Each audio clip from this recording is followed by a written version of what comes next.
What happens when you stand up from a chair? Go ahead. Notice that you are sitting in one right now, or lying somewhere near one, and that at some point today you will get up out of it, and you will not think about it at all. You will simply rise. The way you might blink, or swallow, or scratch your ear. It is one of those things the body does while your mind is busy somewhere else entirely, thinking about supper, or about a person you are cross with, or about nothing much. Now I want you to sit with a strange little fact for a moment. You have stood up from a seated position tens of thousands of times. If you are getting on in years, hundreds of thousands of times. And in all those hundreds of thousands of times, I would bet a good deal that you have never once, not for a single second, understood what you were doing. Not because you are lazy, and not because you are dull. You are neither.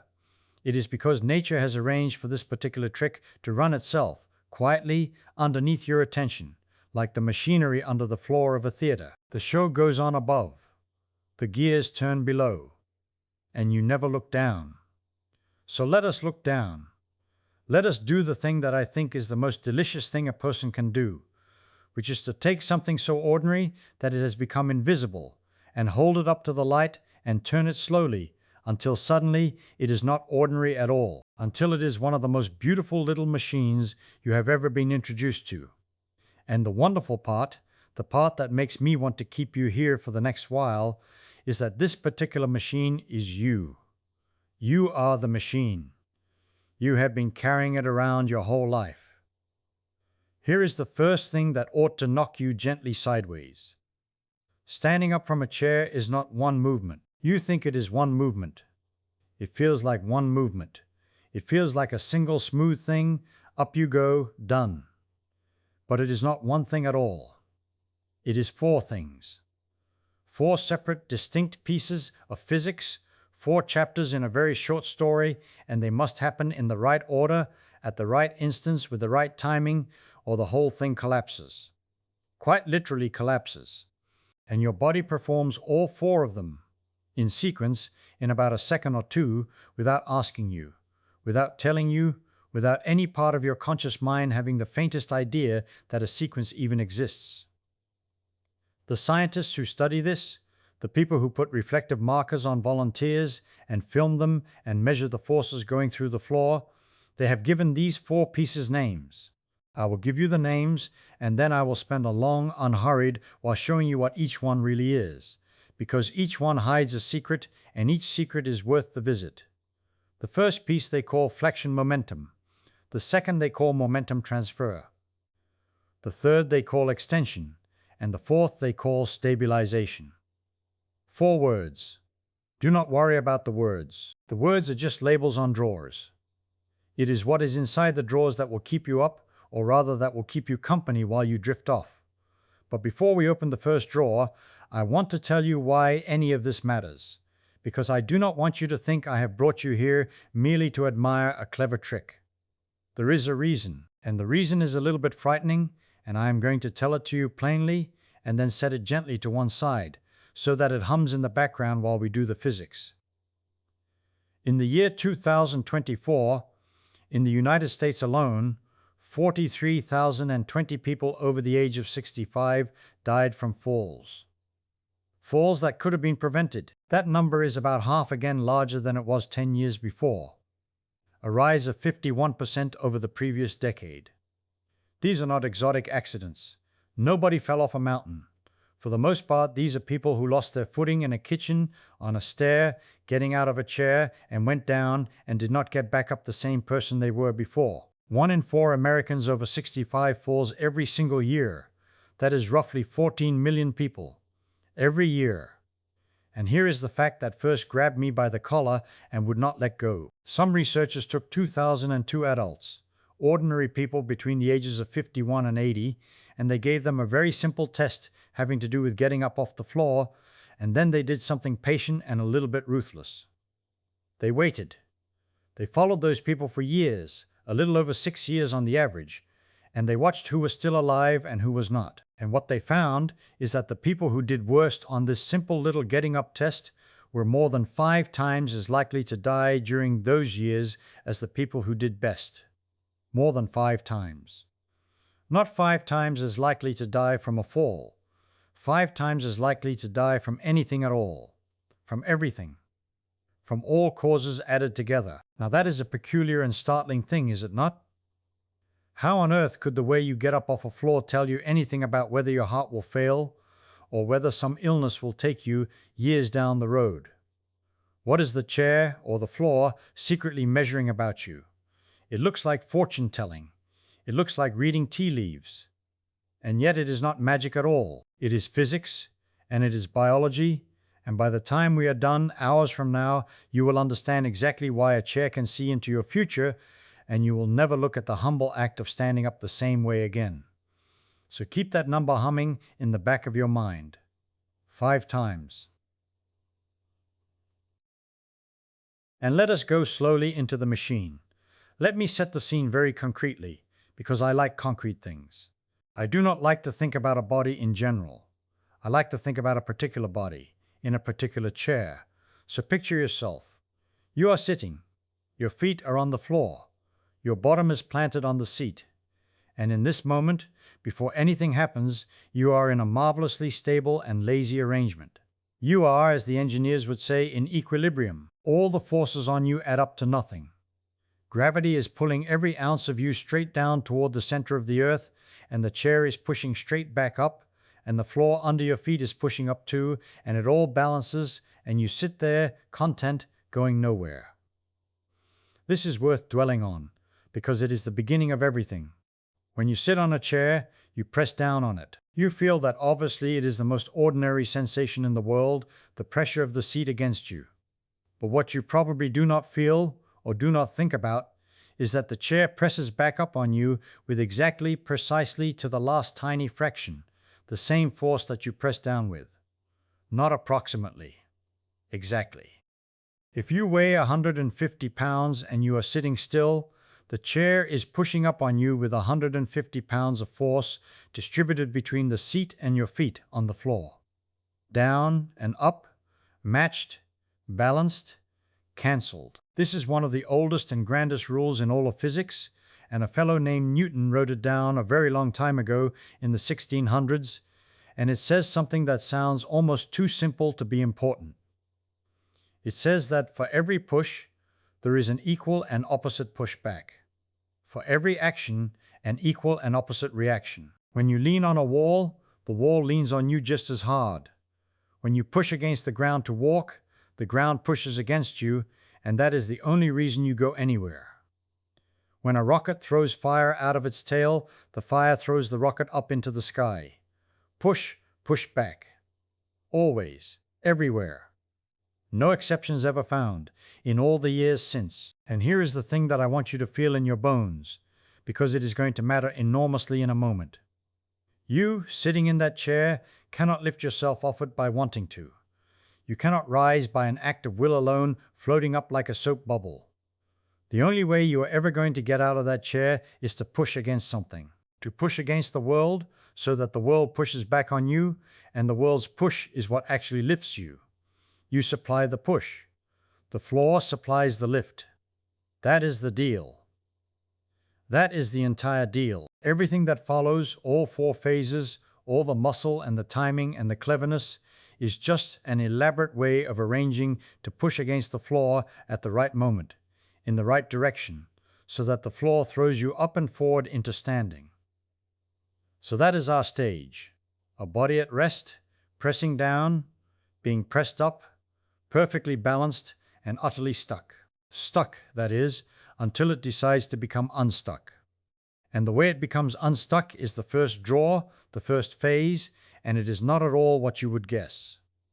If I asked you, cold, how do you get up out of a chair, you would probably say, well, you push down with your legs and you go up. Straight up. And that is what it feels like. But that is completely wrong, and I mean completely, and the way it is wrong is the first lovely surprise of the evening. You do not begin by going up. You begin by going forward. And not just forward, you begin by falling forward. On purpose. Watch someone stand up. Watch yourself. Next time, the very first thing that happens before the bottom ever leaves the seat, before the legs do anything at all worth mentioning, is that the trunk, the whole upper body, the head and the shoulders and the chest tips forward from the hips. You lean. You bow almost toward your own knees. Your nose travels out over your toes, and this leaning, this forward pitch of the heavy upper body, the scientists call flexion momentum. Flexion meaning a bending, a folding forward at the hip. Momentum, because what you are doing, whether you know it or not, is manufacturing momentum. You are building up a store of forward motion. You are taking the great heavy mass of your upper body and setting it swinging forward like the beginning of a pendulum. And you are doing it deliberately, and you are doing it first, before anything else. Why? Why in the world would the first move in standing up be a forward fall? It seems backwards. It seems like the last thing you would want. If your goal is to get your body up high, why start by throwing it low and forward? Here is the secret, and it is a beauty. It has to do with where your weight sits and where it needs to be. Every object has a special point inside it, a sort of average location of all its weight, and we call it the center of mass. For a ball, it is right in the middle. For a hammer, it is up near the heavy head, not in the middle of the handle. For you sitting in a chair, your center of mass is somewhere in your lower belly, roughly behind your navel, deep inside. It is the point where, if you could somehow balance your entire body on the tip of a single finger, it would balance. It is your body's balancing point, the weighted heart of you. Now here is the problem, the whole problem, the reason standing up is hard at all. When you are sitting, your center of mass, that weighted heart in your belly, is sitting back over the chair. It is behind your feet, it is not over your feet. And your feet, planted there on the floor, are the only thing you are going to be able to push against. The feet are your base. The feet are where your contact with the pushing back world lives. And your weight is nowhere near them. Your weight is parked back over the seat, useless, in the wrong place entirely. So think about what has to happen. Before you can rise, before your legs can heave you upward, your center of mass, that heavy point in your belly, has to get moved. It has to travel forward and come to sit out over your feet. Because you can only lift what is above your base of support. Try to stand straight up without leaning forward. Keep your back perfectly upright and just try to power up out of the chair with your legs. And you cannot do it. Go ahead and try it sometime gently. You will find yourself glued to the seat, or you will simply tip over backward. It is impossible. The weight is behind the feet. You cannot lift a load that is not over the point you are pushing from. And so the lean, the forward fall, the flexion momentum is nature's elegant solution to this. By tipping your heavy upper body forward, you swing your center of mass forward through the air and bring it out over your feet.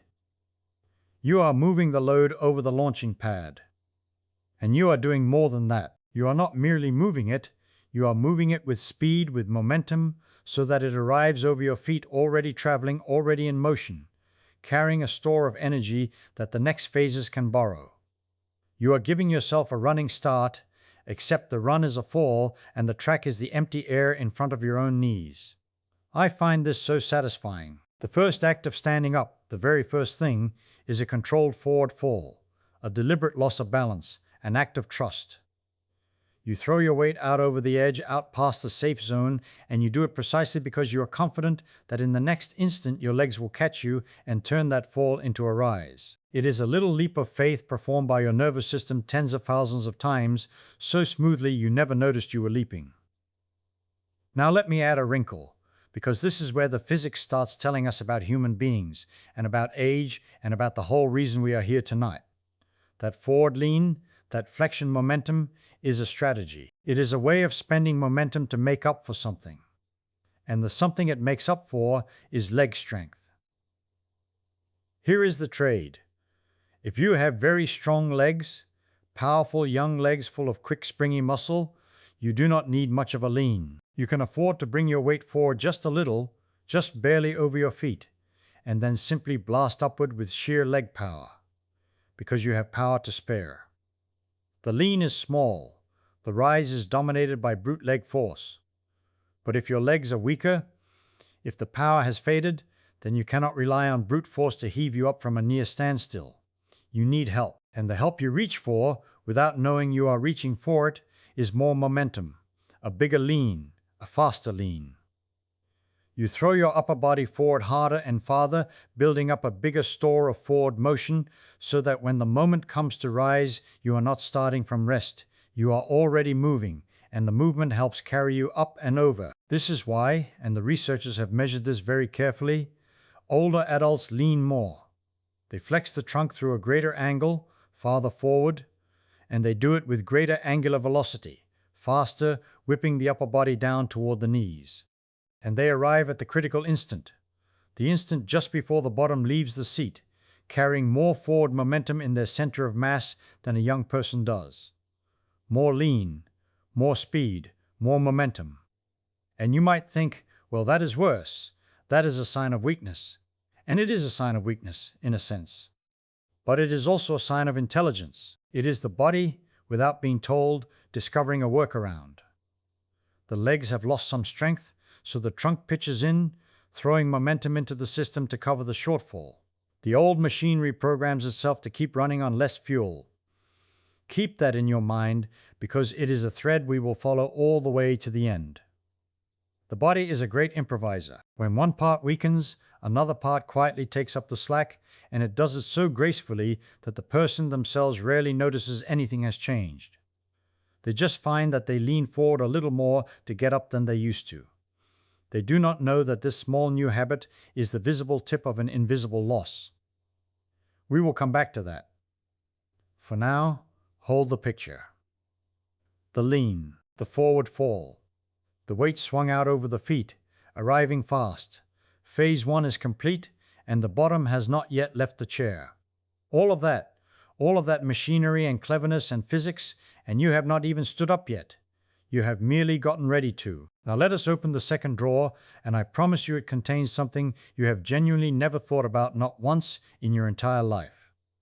It contains an ankle. I want to talk to you about the ankle, and I want you to give it its due, because the ankle is the most underappreciated joint in the entire business of standing up, and indeed in the entire business of walking around on two legs, which is a ridiculous and improbable thing for an animal to do in the first place. We balance our whole tall swaying selves on two little platforms, the feet connected to the legs through these two modest hinges, the ankles, and we think nothing of it. We think about our knees when they ache. We think about our hips when they give trouble. Nobody lies awake thinking about their ankles, but the ankle, in the act of standing up, is the silent fulcrum on which the whole thing pivots. Literally pivots. Let me remind you where we are. You have leaned forward. Your upper body has pitched towards your knees. Your center of mass has swung forward and is now traveling out over your feet. And the whole time this is happening, something has been quietly bending down at the bottom of your legs. Your shins have been tipping forward over your feet. And the joint that allows your shin to tip forward over your foot while the foot stays flat on the floor is the ankle. When the shin rotates forward over a planted foot, bringing the knee out over the toes, the angle at the front of the ankle closes up, and this particular motion has a name. It is called dorsiflexion. Dorsi, from the word for the back, the top surface of the foot, flexion, a bending. Dorsiflexion, the bending that brings the top of your foot up towards your shin, or equivalently, brings your shin down toward the top of your foot. When you stand up, your ankles dorsiflex. Your shins roll forward over your feet. And here is the crucial, exquisite bit of timing that the second phase is named for. The whole first phase, the lean, builds momentum, but there comes a precise instant, a single moment, when the ankle reaches its maximum dorsiflexion. The shin has rolled as far forward over the foot as it is going to roll. And that instant, the instant of maximum ankle bend, is the trigger. That is the starting gun. That is the moment when the body says now and hands off the baton from the forward motion to the upward motion. The scientists call this phase momentum transfer, and it begins right after the ankle reaches its deepest forward tilt. The forward traveling momentum of your leaning body gets transferred, redirected, turned upward, and it happens at the pivot of the ankle, at the exact moment the ankle is bent as far as it will go. Think of it like a pole vaulter. The vaulter comes running down the track, building up horizontal speed, running fast and flat. And then they plant the pole in the box at the base of the bar, and the pole bends, and all that horizontal running speed gets caught and bent and turned, redirected upward, and it flings them up and over the bar. The plant of the pole is the pivot. Your ankle is the plant of the pole. Your forward lean is the run down the track. And the moment your shin has rolled as far forward as it can over your planted foot, that is the moment the pole is fully bent and ready to fling you upward. All that lovely forward momentum you built in phase one, it does not get wasted, it does not get thrown away, it gets caught at the ankle and turned upward into the rise. Is that not a marvelous piece of engineering? And your body does it without a single conscious instruction. Your nervous system, some deep old part of it, feels the ankle reach its limit and fires the signal at exactly the right 10,000th of a moment. Too early, and you have not built enough momentum, and you stall. Too late, and the momentum has already started carrying you past your feet, and you pitch forward onto your face. The timing has to be right, and in a healthy body it is right.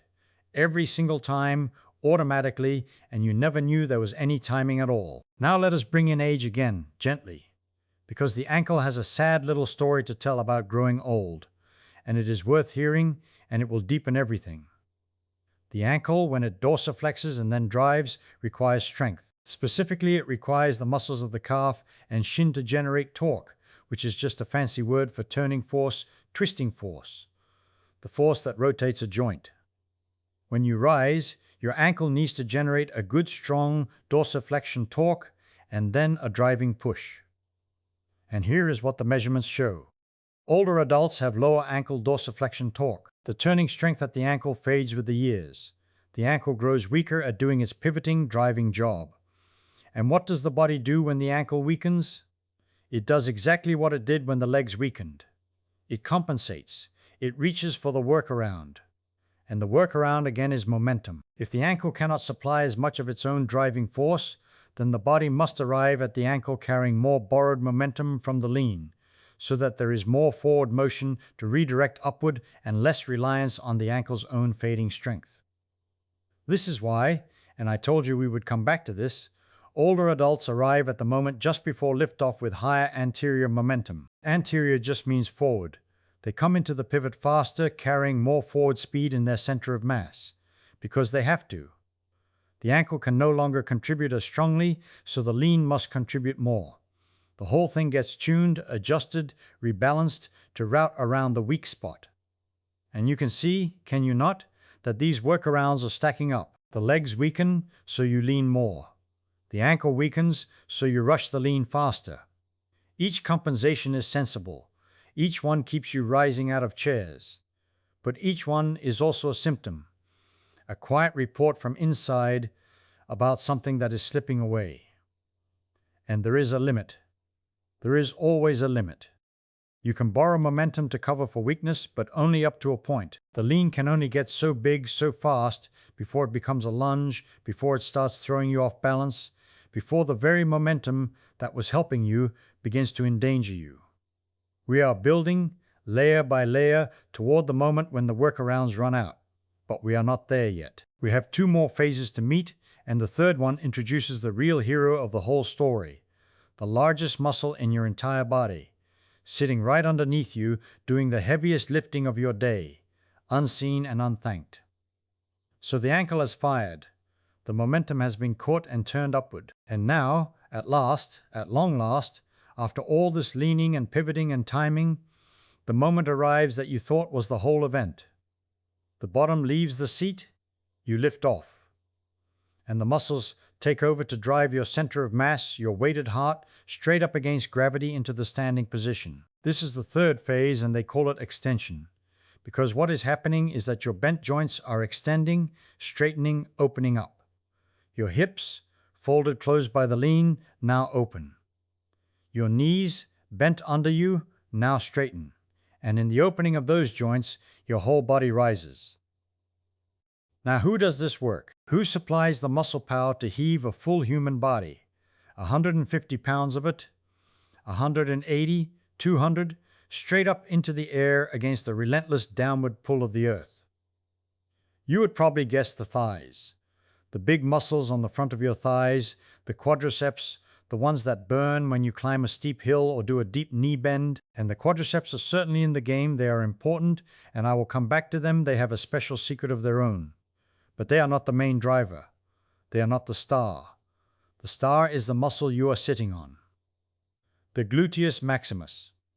Your backside, the great broad slab of muscle across your rear, the largest single muscle in the entire human body, and by no small margin. And here is the thing that ought to make you smile.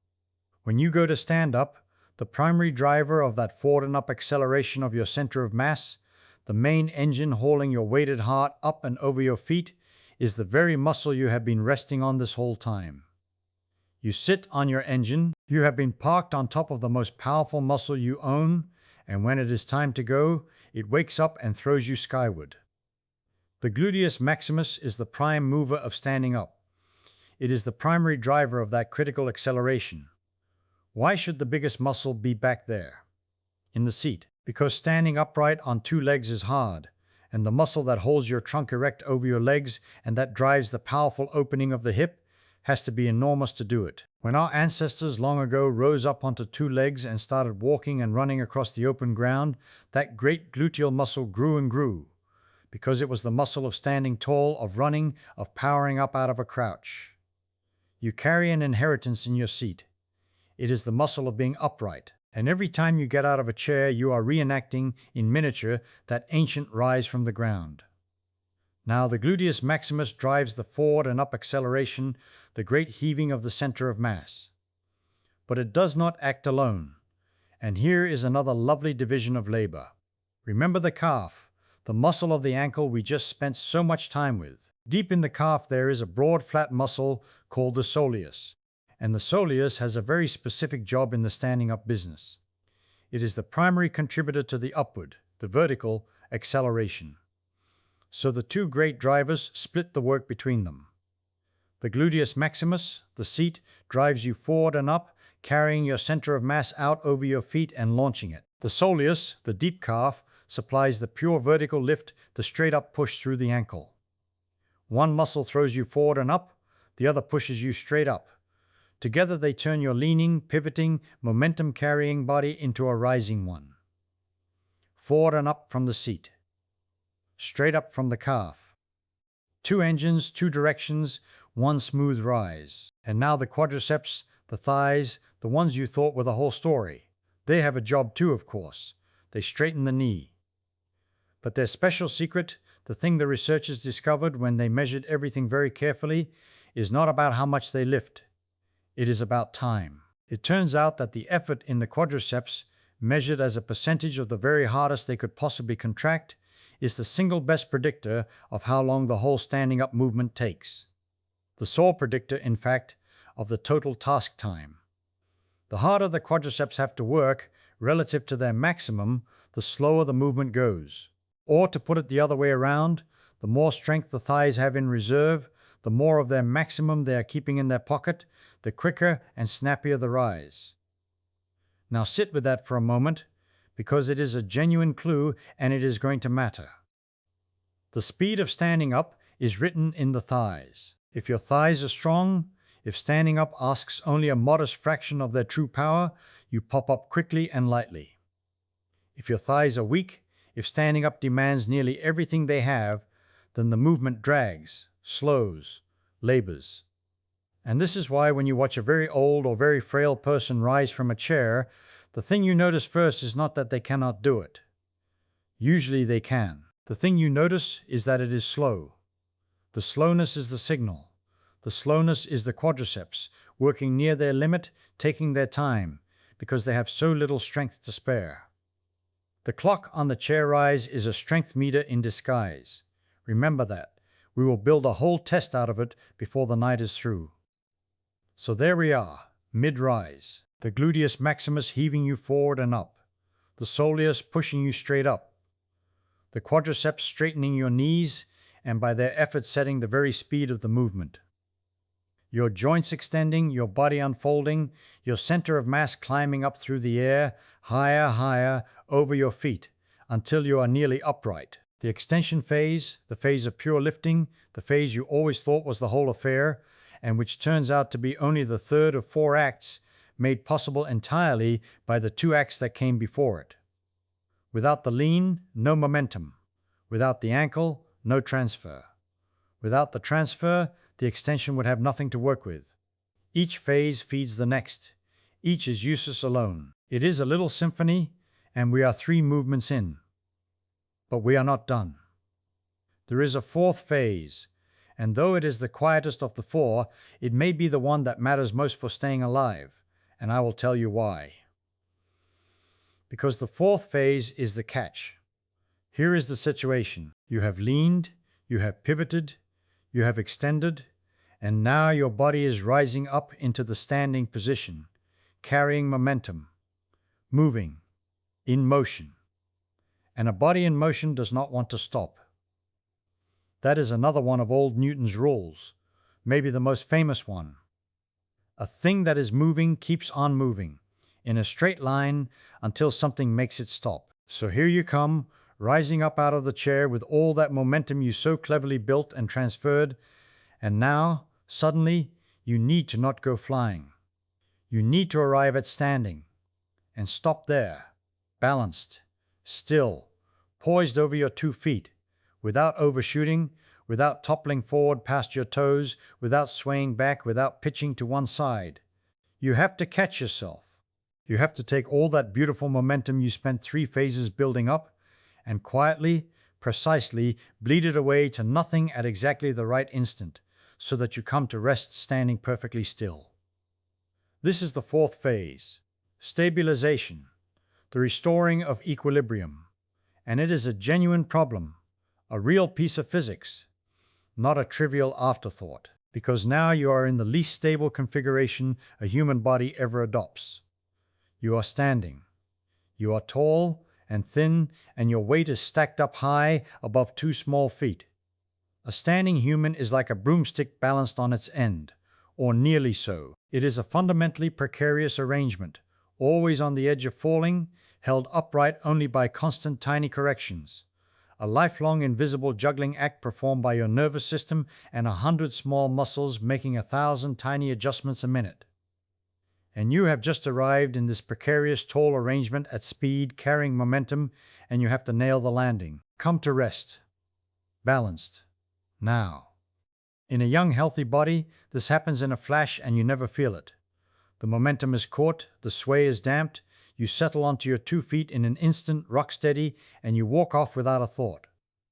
But in an older body, in a frailer body, this fourth phase, the catch, is where a great deal of the danger lives, because catching yourself, arresting your own momentum, and settling into a stable stand requires that everything happen fast enough. Your muscles have to respond quickly. Your balance corrections have to fire quickly. And if the response is too slow, if the correction lags even a little, the momentum you built up carries you past the point of no return before your body can catch it, and you sway, and you stagger, and in the worst case, you fall. Right there, at the very end, after successfully doing everything else. You can get all the way up and lose it in the catch. And this is where a very important and rather sobering fact comes in. The elderly stand up more slowly. The whole transfer, the whole movement from sitting to standing takes significantly longer in older adults than in younger ones. And you might think, well, slower is safer, slow and steady, no harm in taking your time. But it is not so simple, and here is the subtle and slightly dangerous truth. The slowness is not a chosen caution. The slowness is a symptom of weakness, as we discovered with the quadriceps. And the same weakness that makes the rise slow also makes the catch slow. The very thing that makes standing up take longer also makes you worse at the sudden quick correction you need if something goes a little wrong on the way up. So it is not that the elderly are being carefully, wisely slow.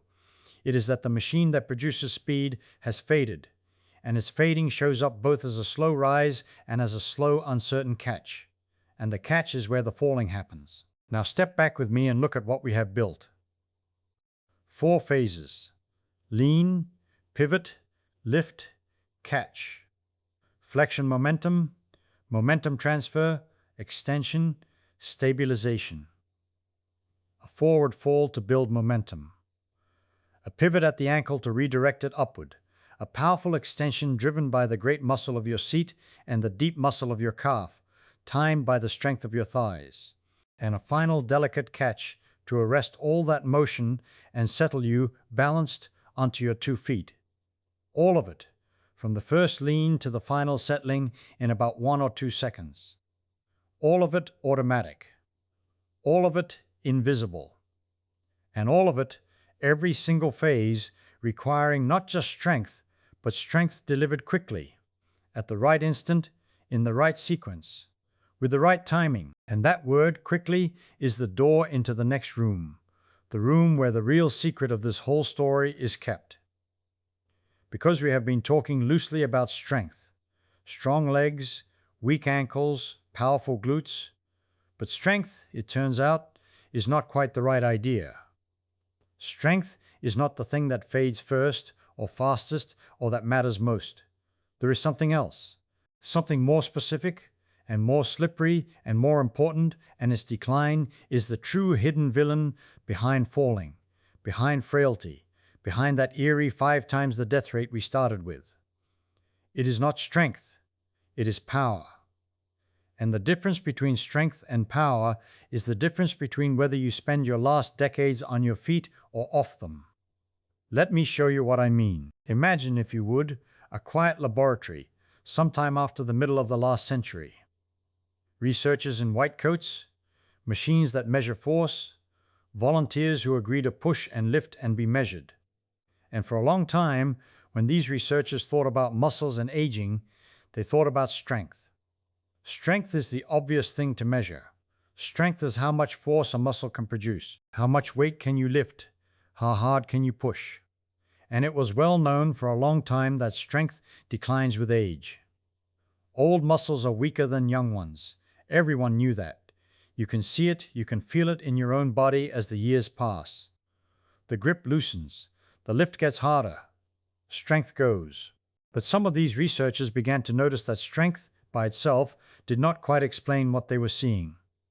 They would find older people whose strength was not so bad, not so terribly diminished, and yet who struggled, who fell, who could not do the ordinary things. And they would find that strength alone did not predict very well who would stay mobile and who would not, who would keep their independence and who would lose it. Something was missing. Strength was part of the story, but not the whole story. And so they went looking for the missing piece, and they found it. And the missing piece was power. Now, what is the difference between strength and power? This is one of those places where everyday language and physics part ways, and it is worth being careful. In ordinary talk, we use strength and power almost as the same word. A strong man, a powerful man, we mean about the same thing. But in physics, they are not the same at all, and the difference is exactly the thing we need. Strength is force. It is how hard you can push, full stop. It does not care about time. A very strong person can push very hard, and it does not matter whether they push hard for an hour or for 1/100th of a second. The strength is the same. The maximum force is the maximum force. Power is different. Power is how fast you can deliver that force. Power is force multiplied by speed. It is work done per unit of time. It is strength with a clock attached. 2 people might be able to lift exactly the same heavy weight, exactly the same strength, but if one of them can lift it quickly, snap, up it goes, and the other can only heave it up slowly, groaning, straining, over several seconds, then the first person has far more power, even though they have the same strength. Power is not how much you can move. Power is how much you can move, how fast. Let me give you a homely picture of the difference. Think of 2 people trying to get a stalled car moving. One is enormously strong but slow. They lean into the car and push with tremendous force, but ponderously, and the car creeps forward at a crawl. The other is not quite as strong but explosively quick. They hit the car with a sharp, fast shove, and the car lurches. In many situations of life, it is the quick shove that gets things done, not the slow heave.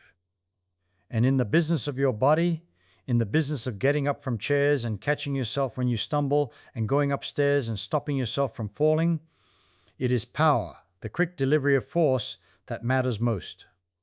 Not strength alone.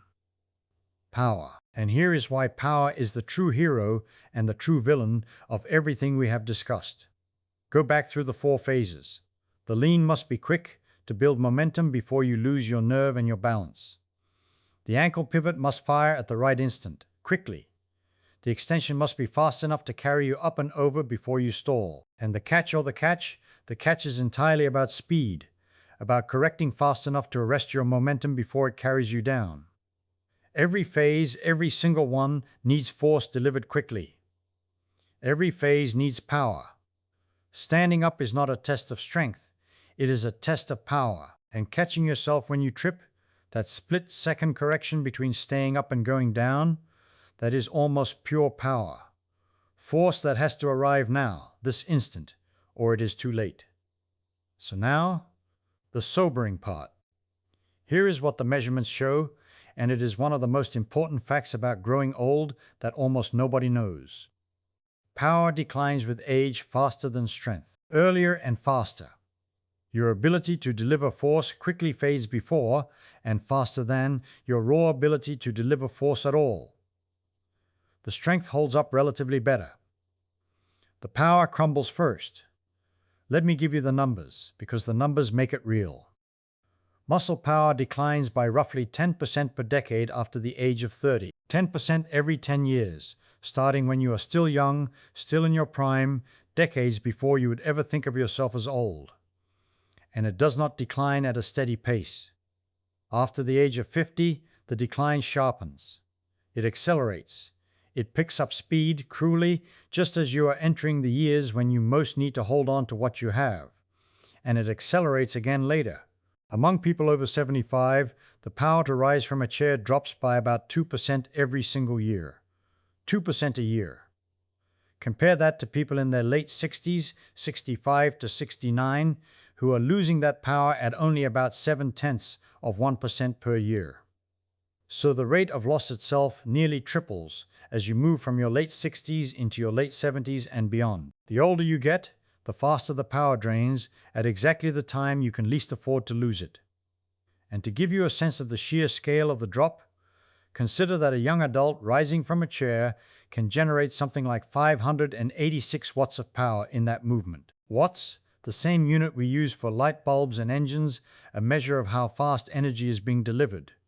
Nearly 600 watts of muscular power in a single chair rise in a young body. An older adult generates substantially less. Very substantially less. The exact figure varies, and I will not pretend to a precision the measurements do not support, but the young body's near 600 watts becomes, in the frail elderly, a small fraction of that. The engine that once roared now hums. But here is the fact that ties it all together. The fact that makes power not just interesting but central. Muscle power is more strongly connected to whether an older person can move around freely and independently than muscle mass is, or strength is, or even than the capacity of the heart and lungs, the aerobic fitness. Of all the things you can measure about an aging body, its power to deliver force quickly is the thing most tightly bound up with whether that person can still climb the stairs, cross the street before the light changes, get up off the floor, catch themselves when they stumble. Not how big the muscles are, not how strong they are in a slow test, not how good the heart and lungs are. The power, the quickness. That is the master variable. That is the thing to watch. And it is the thing that fades first and fastest, quietly, invisibly, beginning in your 30s, accelerating after 50, racing after 75, and it fades in a way you will not notice, because your clever body will cover for it with all those workarounds we discussed, the bigger lean, the faster whip of the trunk, the rushed momentum, until one day the workarounds are not enough, and you find you cannot get out of a low soft chair without a hand from someone, and you wonder when that happened, and the answer is that it had been happening silently for 40 years. Let me sit with the strangeness of this for a while, because I think it is genuinely one of the most counterintuitive facts about the human body, and counterintuitive facts are the ones worth chewing on slowly. Most people, when they think about getting old and weak, imagine strength fading, and they are not wrong. Strength does fade. But they imagine it as the main event. They think, my muscles will get weaker, and that is what will slow me down. And they think of strength as the thing to train, and so if they do anything at all, they think about lifting heavy things slowly, building strength. But the real culprit, the real thief, is power.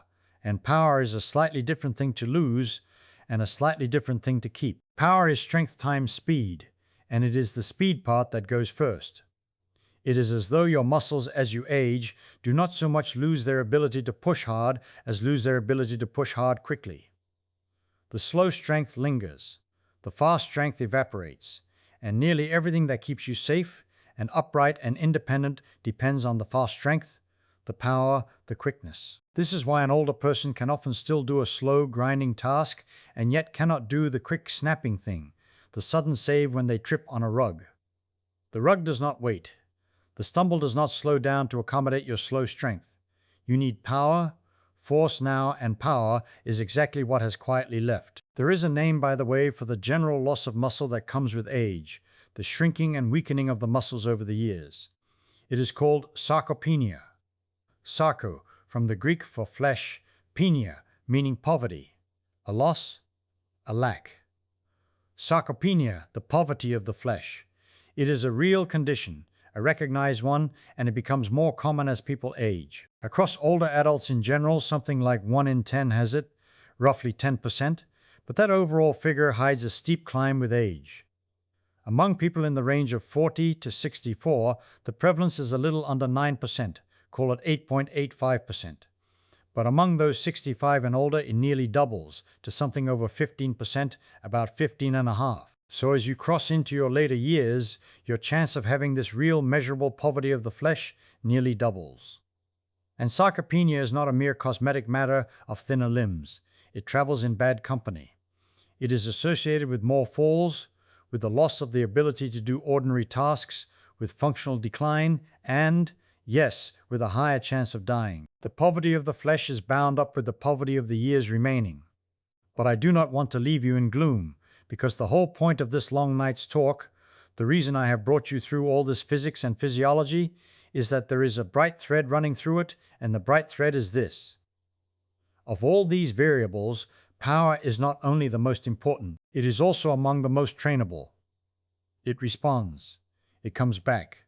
The very thing that fades first and fastest and matters most is also the thing that answers most readily when you ask it to. But I am getting ahead of myself. Before I show you what happens when you train it, I want to show you the workarounds in full, the beautiful doomed cleverness of the aging body.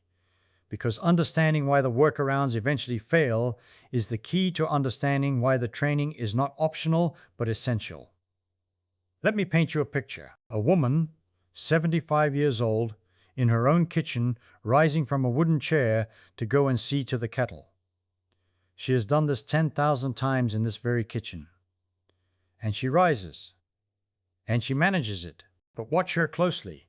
Watch her the way one of those researchers with the cameras would watch her, and you will see a body full of quiet accommodations, a lifetime of small adjustments layered one on top of another, each one invented, unconsciously, to route around a loss she never announced to herself. First, the lean. She leans forward more than she used to. Her nose travels farther out over her knees. Where a young person might tip forward just enough, she folds well forward, bringing her weighted center of mass far out over her feet, because she needs every bit of momentum she can manufacture to make up for the power her legs no longer supply. And she does it a touch faster than you might expect, a quick little pitch of the trunk whipping her upper body down and forward, because she has learned, without learning it, that a faster lean makes more momentum. And more momentum is what she needs. Greater trunk flexion, greater angular velocity. It is written in the data, and it is written in her kitchen every morning. Second, the ankle. Her ankles do not drive as hard as they once did. The dorsiflexion torque, the turning strength at the ankle has faded as it fades in all of us. And so she leans on momentum even harder, arriving at that critical pre-lift-off instant with more forward speed in her center of mass than a younger person would need, because the ankle can no longer supply its old contribution and the momentum must make up the difference. Higher anterior momentum, exactly as measured. Her body has quietly rerouted the demand, sending more of the job to the lean and less to the ankle, because the ankle can no longer carry its share. Third, the speed, or rather the lack of it. The whole movement takes her longer. Her quadriceps, working now at a high fraction of their fading maximum, cannot snap the movement along, and so it unspools slowly, deliberately, a rise that takes a beat or two longer than it once did. And that slowness is not caution. It is capacity. It is the honest report of a muscle working near its limit. Now here is the thing about all these workarounds. Each one is intelligent. Each one is the body being resourceful, finding a way, keeping her rising out of chairs long past the point where a naive machine, a machine with no tricks, would have simply stopped being able to do it. The workarounds buy her years. They are a gift. But they are also a trap, and here is why. Every one of them spends the same scarce resource to solve the problem, and that resource is momentum, and momentum is a double-edged thing. Momentum helps you up. But momentum also has to be caught at the top. Remember the fourth phase, the catch. The more momentum you build to get yourself up, the more momentum you have to arrest at the end, the harder the catch, the more power you need to stop yourself cleanly and settle into a stable stand. So the aging body is caught in a squeeze. Its power is fading. To make up for the fading power in the lift, it builds more momentum. But more momentum makes the catch harder, and the catch also needs power, the very thing that is fading. So the workaround for the weak lift makes the catch more dangerous, at exactly the time when the power to manage the catch is itself running out. The strategy that keeps her rising is the same strategy that, pushed a little too far, will one day pitch her forward past her toes and down onto the kitchen floor. The workaround and the fall are made of the same stuff. This is why the workarounds eventually fail. Not gradually and gently, but at a threshold, a tipping point. For years, decades even, the compensations keep pace. The lean gets a little bigger, the momentum a little greater, and it all still works. She still rises, she still catches herself, life goes on. And then the power drops below some critical level. The level where the momentum needed to lift her has grown larger than the power she has left to catch it, and the machine can no longer both launch and land. And now every rise is a small gamble. Now the low soft chair becomes an enemy, because a low soft chair demands the most momentum and the most power of all, and she has the least. Now she reaches for the armrests, using her arms to supply what her legs and the momentum can no longer safely supply. And the reaching for the armrests, that small ordinary thing we see every day and think nothing of, that is the visible sign that the internal workarounds have run out, that the body has exhausted its own cleverness and is now borrowing strength from the furniture. And I want you to see something in this that is almost tender.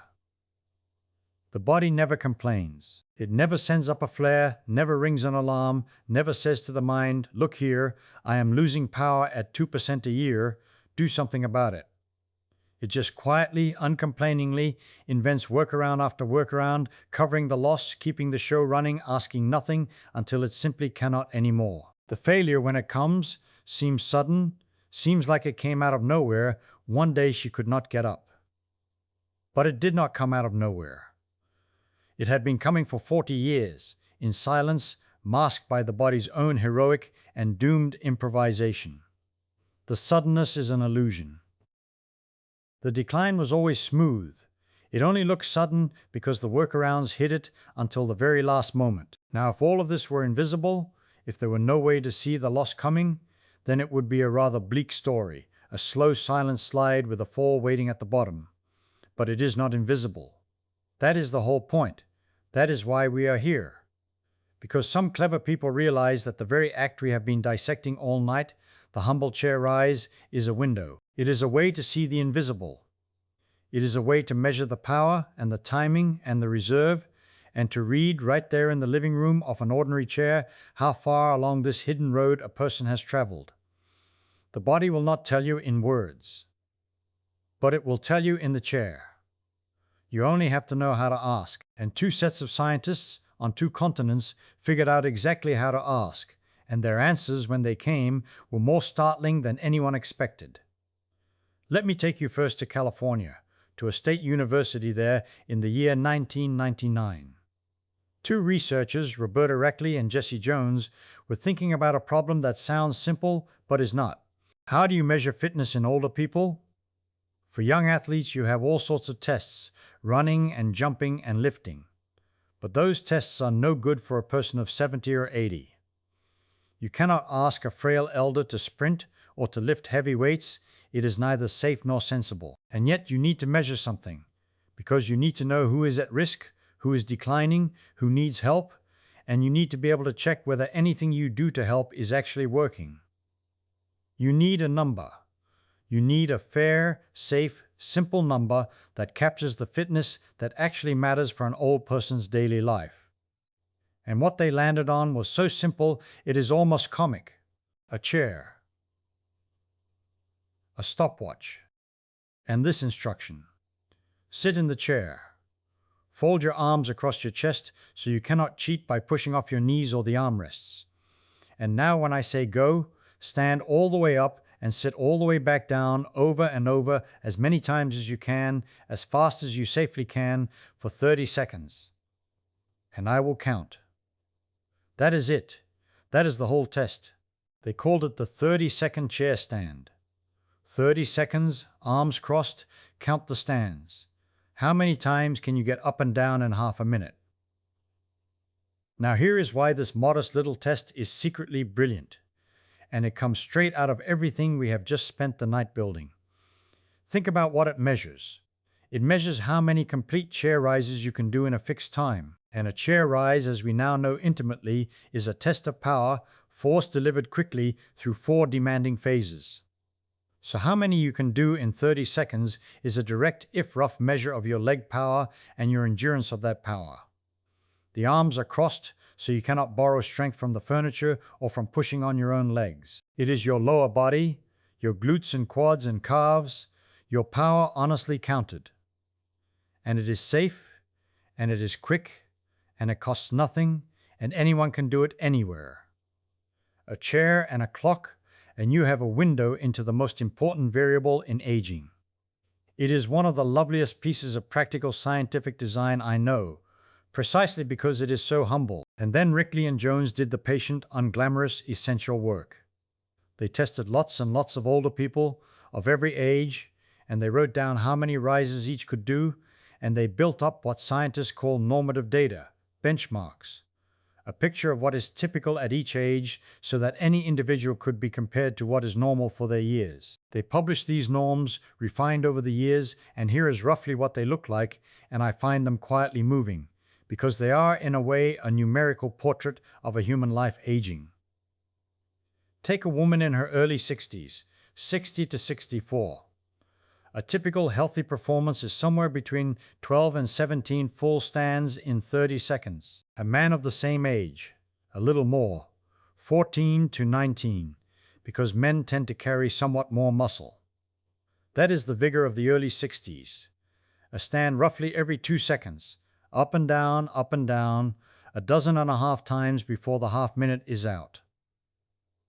Now walk forward with me through the decades. The numbers drift downward, gently, steadily, the way the power itself drifts down, 10% a decade, faster after 50. And by the time you reach the far end of a long life, the ages of 90 to 94, the typical range has fallen to something like 4 to 11 stands for a woman, 7 to 12 for a man, from 17 down to 4, from 19 down to 7. There, in those 2 little spans of numbers, is the whole arc of aging written out in chair rises. The same person, the same act, the same chair, and the count falls by 2/3 and more across the span of 30 years. It is the 10% a decade made visible, made countable, sitting right there in an ordinary living room. And this test turned out to be so good, so reliable a reader of who was in trouble, that the people whose job it is to prevent injuries and deaths in the elderly adopted it as a formal tool. In the United States, the public health authorities built a whole framework for preventing falls among older people, a program with the sensible name of Stopping Elderly Accidents, Deaths, and Injuries, and at the heart of the screening they put this very test, the 30-second chair stand. A doctor or a physical therapist wanting to know whether an older patient is at elevated risk of a dangerous fall will sit them in a chair, cross their arms, and count. Below a certain number for your age, and a flag goes up. This person is at risk. This person needs attention, needs exercise, needs a plan before the fall comes rather than after. The chair became a diagnostic instrument. The stopwatch became a fortune teller, of the honest, scientific kind, the kind that does not read the future in tea leaves but calculates it from power measured in the present. Now, I love the California chair test. It is elegant and useful, and I would happily talk about it for another hour. But there is a second test, from the other side of the world, from Brazil, and this one is stranger and bolder, and its findings, when they came, sent a small shock through everyone who studied these matters. Because the California test predicts falls, which makes sense, a chair test predicting chair and standing troubles. But the Brazilian test predicts something it has no obvious business predicting. It predicts death. Death from anything. And it does so with a power that the first time you meet it seems almost unbelievable. Let me take you to Rio de Janeiro, to a university there, and to a physician named Claudio Gil Araujo. Dr. Araujo was interested, as many good doctors are, in the whole health of a person, not just one organ or one system, but the entire integrated animal, and particularly in that integrated fitness that lets a person move freely through the world. And he devised a test even simpler in its equipment than the California one, because it uses no equipment at all, no chair, no stopwatch even, just the floor, and gravity, and you. Here is the test. From standing, without using any support, sit all the way down onto the floor, cross-legged or however you can manage, and then stand all the way back up again.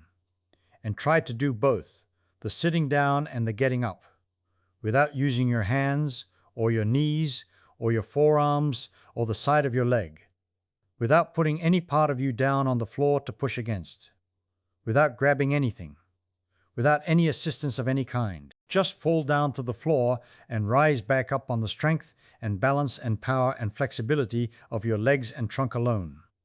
And the scoring is beautifully simple. You start with a perfect score of 10. 5 points for sitting down, 5 for getting up. And every time you have to use a hand, or a knee, or an elbow, or a forearm to help yourself, down or up, you lose a point. Every prop, every assist, every touch of a supporting limb to the ground, -1. And you can lose a half point too for wobbling badly, for losing your smooth balance. Add it up and you get a number from 0 to 10. That is the sitting rising test. Now try it if you are able, but try it carefully, near something soft, because it is harder than it sounds, and I do not want anyone tumbling over on my account. Try from standing to lower yourself all the way to the floor and rise all the way back up, hands never touching down, knees never touching down. Most people, most adults past middle age, cannot do it cleanly. In fact, and this is a striking figure, fewer than 8% of adults over 55 can achieve a perfect 10. Fewer than 1 in 12. The other 11 out of 12 of us have to put down a hand, or a knee, or wobble, somewhere in the descent or the rise. It is a genuinely demanding thing, because it asks for everything at once. Leg power, of course, but also balance, and flexibility, and coordination, and core strength, and the ability to control your center of mass through a huge range of motion all the way down to the floor and all the way back up, without any of the furniture that we lean on, without any of the workarounds we have spent our lives accumulating. And that, it turns out, is exactly why it is such a powerful predictor. Because it does not measure one thing. It measures the integrated whole. It measures whether the entire system, muscles and nerves and joints and balance, is working well together. And the integrated whole, it happens, is a very good proxy for overall health, for biological age as opposed to calendar age, for how much life and resilience remains in the body as a system. But knowing that it is demanding is one thing. What Dr. Araujo and his colleagues did next is what turned a clever fitness test into something that made people sit up straight. They followed people. They took 2,002 adults, ordinary men and women between the ages of 51 and 80, most of them men, and they gave each one the sitting rising test and wrote down the score, 0 to 10. And then, as I told you at the very beginning, they waited. They followed these 2,000 people for years, a little over 6 years on the average, and they simply kept track of who lived and who died. And when they had gathered the years and counted the losses, 159 of the 2,000 had died, about 8%, and they lined those deaths up against the sitting rising scores, and they looked. And here is what they found. It is one of the cleanest and most sobering results in all of the science of aging. The people who had scored worst, in the lowest group, scoring only 0 to 3 out of 10, were far more likely to have died than the people who had scored best, in the highest group, 8 to 10. Not a little more likely. More than 5 times as likely. The exact figure, the hazard ratio as the statisticians call it, was 5.44. The low scorers died at more than 5 times the rate of the high scorers over those years, and this held up even after the researchers accounted for age and sex and body weight. The obvious things. The score itself, the raw ability to get down to the floor and back up without help, carried information about the risk of dying that went beyond how old you were or how heavy you were. And they found something even more useful than the comparison of the extremes, something you can carry in your pocket. They found that the risk changed smoothly with the score, point by point. Each single additional point on the sitting rising test, each 1-point improvement from, say, a 6 to a 7, was associated with about a 21% lower risk of dying during the study. 21% per point. So this is not an all or nothing thing, saved or doomed. It is a dial. Every point matters. Every point you can gain or hold on to or win back through practice is associated with a real reduction in your risk. And that turns the test from a grim verdict into something hopeful, because a dial is something you can turn. If each point is worth 21%, then improving your score is not a vanity. It is, at least statistically, a lengthening of your odds. Now I have to be a careful scientist here and tell you exactly what this does and does not mean, because it is very easy to get excited and say something false. The study shows an association. It shows that people who score badly tend to die sooner. It does not, by itself, prove that the low score causes the early death or that raising your score will save your life. It could be, and almost certainly is in part, that the low score is a symptom of other things, of underlying illness, of a body already in trouble in ways that both lower the score and shorten the life. The chair, or the floor, is reading something deep about the state of the whole organism, and a low reading and an early death may both be effects of the same hidden causes. So I will not stand here and tell you that practicing getting up off the floor will guarantee you extra years. That would be going beyond what the evidence shows, and I try never to fool you, and above all, never to fool myself. But, and this is a large but, the test is measuring real things, power and balance and mobility, and those real things are things we know can be improved with practice, and those same real things are the things that keep you from falling, and falling is one of the great killers and disablers of the old. So even if the score is partly just a readout of hidden health, the components it reads, the power especially, are trainable, and training them is good for you by every other measure we have. The honest position is this. The test is a superb early warning system, a window into the integrated health of the aging body, and the things it warns you about are, to a real degree, things you can act on. Whether turning the dial adds years we cannot say for certain. That the dial is worth turning we can say with confidence. And there is a newer study, more recent, that widened the view. Dr. Araujo and his colleagues came back to this, with a different and I believe larger group of people, adults in the range of 46 to 75, and followed them, and looked specifically at deaths from heart and blood vessel disease, the great cardiovascular killers, as well as deaths from all causes.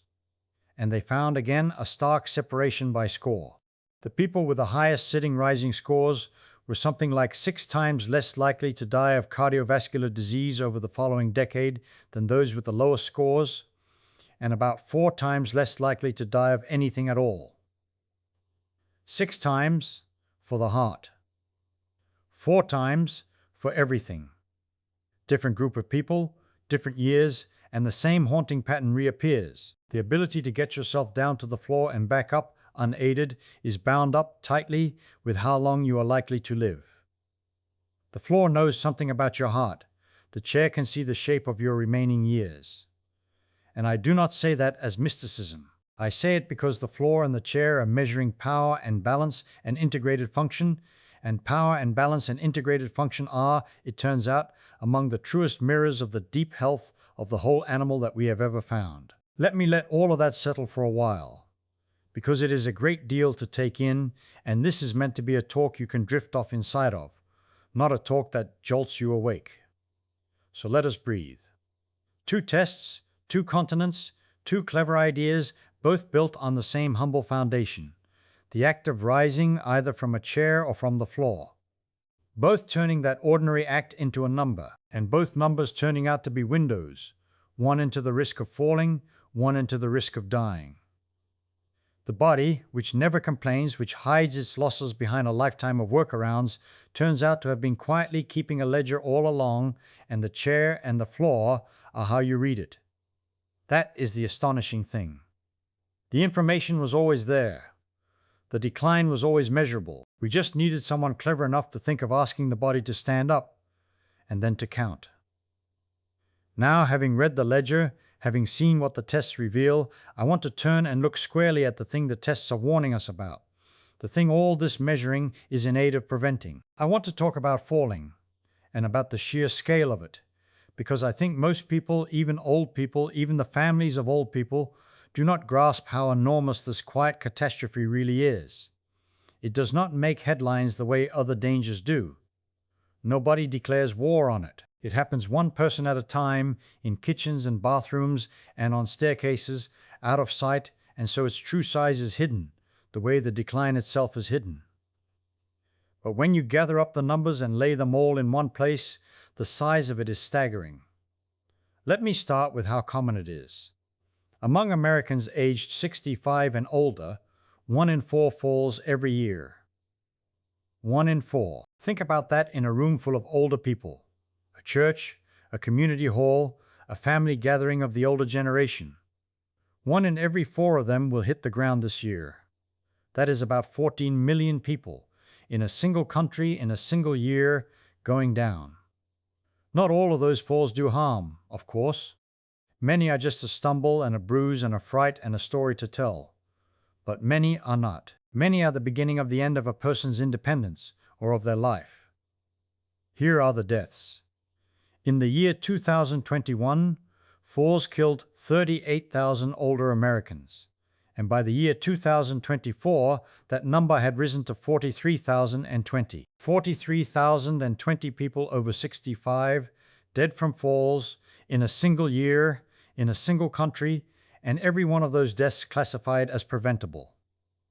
And that figure represents a rise of 51% over the previous decade. Half again as many, a rising tide, not a receding one. As populations age, as more people live into the years of greatest fragility, the toll climbs. This is not a solved problem getting better. It is a growing problem getting worse. And behind the deaths lies a vast hidden landscape of injury that does not kill but maims, that does not end a life but breaks it. The hip fractures above all. Nearly 319,000 older adults are hospitalized for a broken hip every year in the United States. 319,000 hips snapped, most of them in falls, most of them in people whose bones had thinned with age and whose power to catch themselves had faded away, as we have discussed all night. And a broken hip in an old person is a grave thing, far graver than most people realize. It is not like a young person breaking a bone and healing up good as new. For many older people, the broken hip is the hinge on which their whole life turns downward, the event after which they never again walk as they did, never again live alone as they did, never again are quite the person they were. Some do not survive the year. The fall that broke the hip becomes, in a slow and roundabout way, the fall that ended the life. And there is the money, which I mention not because money is the important thing, the lives are the important thing, but because the money is a way of measuring the sheer scale of the suffering, a shadow that the mountain of injury casts onto the ledges. In the year 2020, the non-fatal fall injuries among older Americans, just the injuries that did not kill, cost the healthcare system about $80 billion. $80 billion with a B in a single year. And that figure is projected to climb past $101 billion by the year 2030. Break it down, and the individual pieces are sobering too. The average hospital stay for one of these injuries runs to something over $18,000, $18,658 to be precise about it. Even just a visit to the emergency room without being admitted averages more than $1,000, about $1,112. Multiply those by the millions of falls, and you arrive at the mountain, the 80 billion, the 100 billion, a number so large it stops meaning anything, which is itself the problem, because each dollar of it is a piece of a real person's real pain.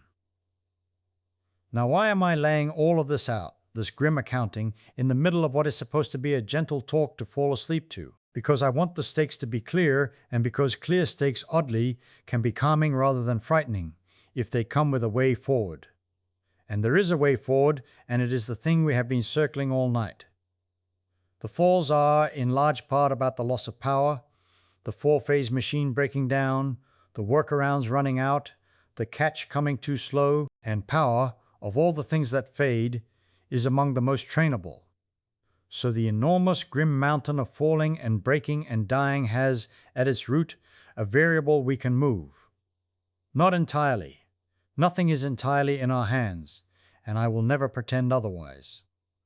But to a real and meaningful degree, the power that fails us and drops us can be trained, rebuilt, held onto. And the training, the beautiful joke at the center of this whole long story, is the very thing the whole talk has been about. It is standing up from a chair. The disease and the cure are the same movement. The thing that reveals your decline is the thing that can reverse it. The chair is both the thermometer and the medicine. So let me show you now what happens when people actually do it. Because it is a fine thing to say power is trainable, but I do not want you to take it on my word. I want you to see the evidence. The actual experiments, the actual frail old people who sat down and stood up over and over for weeks, and what happened to their bodies. And the evidence is genuinely encouraging, and I have been saving it for you, the bright thread at the end of the long dark strand. Let me tell you about a study done, published in the year 2019 by a researcher named Fujita and colleagues.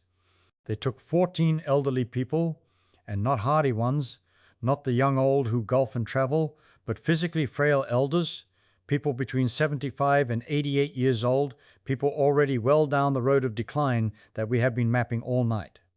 14 frail people in their late 70s and 80s. And they gave them a very simple program: sit to stand exercise, the plain chair rise, 3 sessions a week. In each session, 48 repetitions, done in sets, up and down from a chair. 3 times a week, 48 rises a session. And they kept this up for 12 weeks. 3 months. That is the whole intervention. No fancy machines, no gymnasium, no heavy weights. A chair and 48 rises 3 times a week for a season. And then they measured what had changed, and here is what they found, and it is lovely. First, the strength of the muscles that straighten the knee, the great extensors we spoke of, the ones so central to the lift. They measured the torque, the turning strength, those muscles could produce relative to the person's body weight. At the start, it averaged about 1.07. In the units they use, Newton meters per kilogram. Do not worry about the units, just watch the number. 1.07 at the start. After 12 weeks of chair rises, it had risen to 1.31. From 1.07 to 1.31. That is an increase of better than a fifth, more than 20%, in the knee extension strength of frail people in their late 70s and 80s in just 12 weeks, from nothing but standing up out of a chair.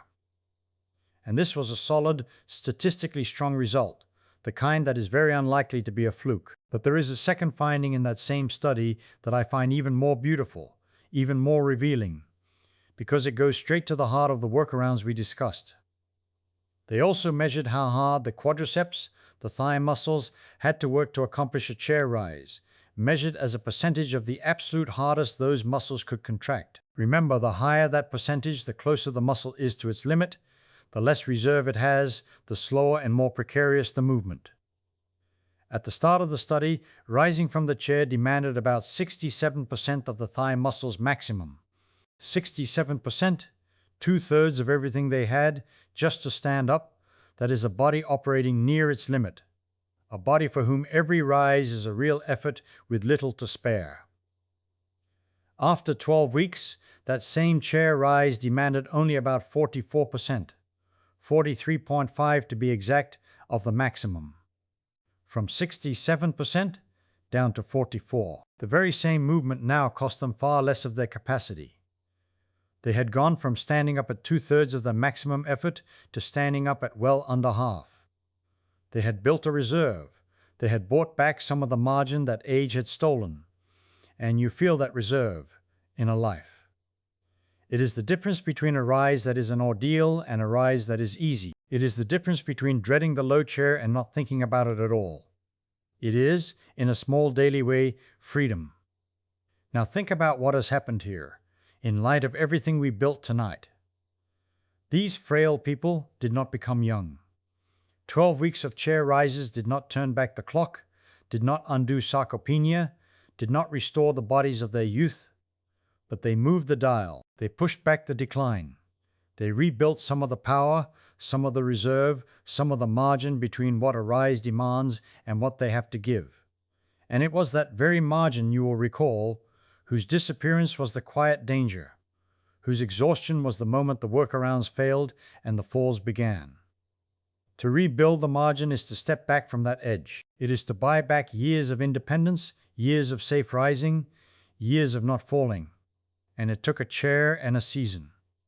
Let me give you a second study, because I do not want you to think one small experiment with 14 people is the whole of the evidence. There is another, by a researcher named Gronstedt and colleagues, published around the year 2020, and this one was done in nursing homes among people even older and frailer with an average age of 86. 102 of them, and these residents were encouraged to do the sit-to-stand movement 4 times a day as part of their daily routine, woven into the ordinary business of living for 12 weeks. Now getting very frail nursing home residents to stick with an exercise program is hard, and not everyone did it faithfully, and that itself turned out to be revealing. Because when the researchers looked at the people who actually kept it up, the ones with good adherence, who did it faithfully at least a good fraction of the time, those people had about 3.5 times the odds of maintaining or improving their chair stand performance compared to the others. 3.5 times the odds of holding their ground or gaining, simply for actually doing the thing. And more than that, the faithful ones gained, on the average, a little over 2 kilograms of fat-free mass, which is to say, real body tissue that is not fat, muscle and the like, about 2.1 kilograms of it. They built actual flesh, reversing, in a small way, the poverty of the flesh, the sarcopenia that we spoke of, in people averaging 86 years old, in a nursing home, from standing up from a chair 4 times a day. And these are not too lonely results. There have been reviews that gathered up all the studies of this kind of exercise in older people, sifting through thousands of research papers to find the ones done rigorously enough to trust.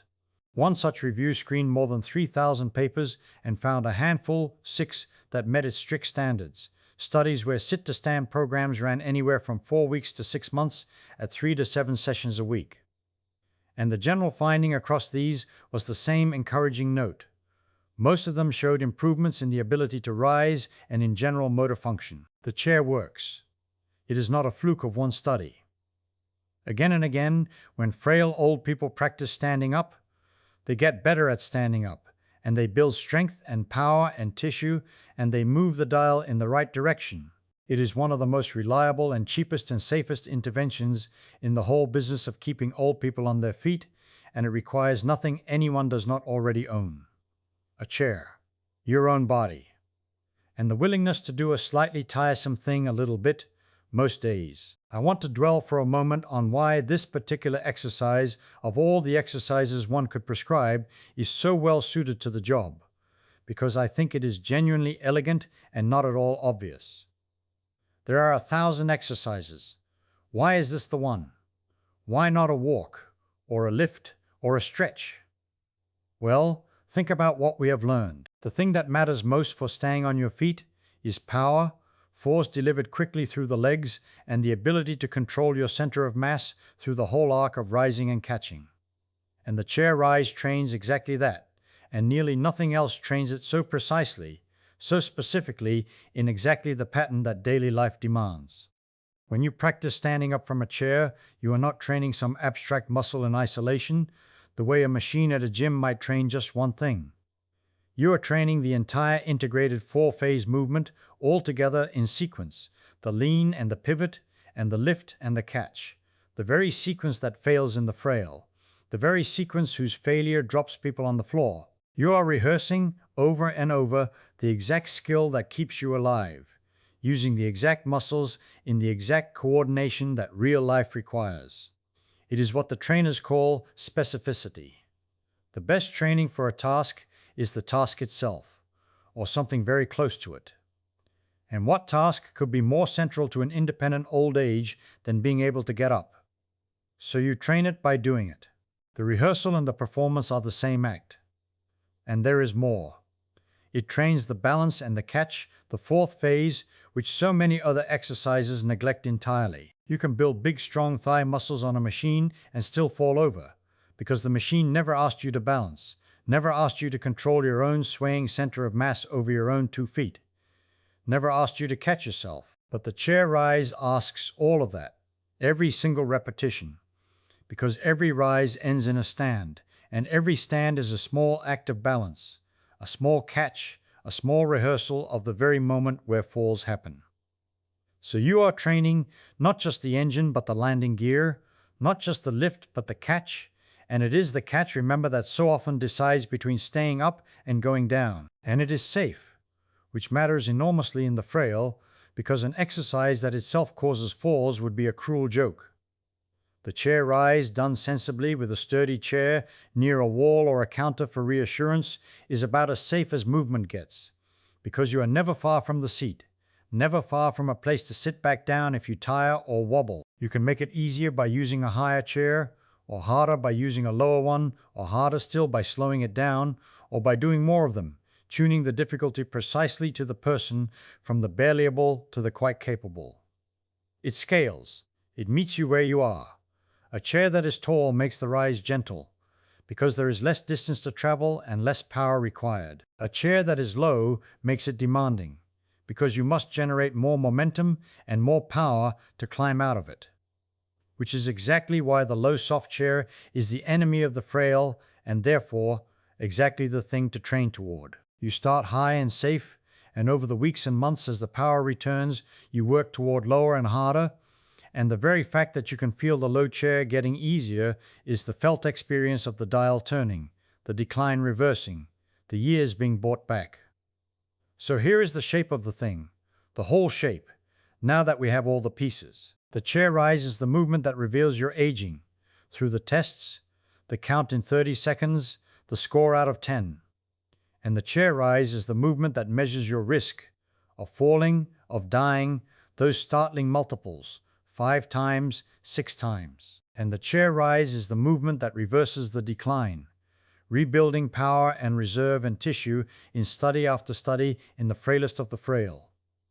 Diagnosis, prognosis, and therapy, all in one humble act, all requiring nothing but a chair and yourself. I do not know of another single movement in all of human physiology that does so much, that carries so much meaning, that connects so many threads, from Newton's old laws to the physics of momentum, to the biology of muscle, to the statistics of survival, all bound up in the thing you did this morning without a thought, and will do again tonight, and tomorrow 10,000 more times if you are lucky, each time reenacting the ancient rise of a creature that stood up onto 2 legs and never sat all the way back down.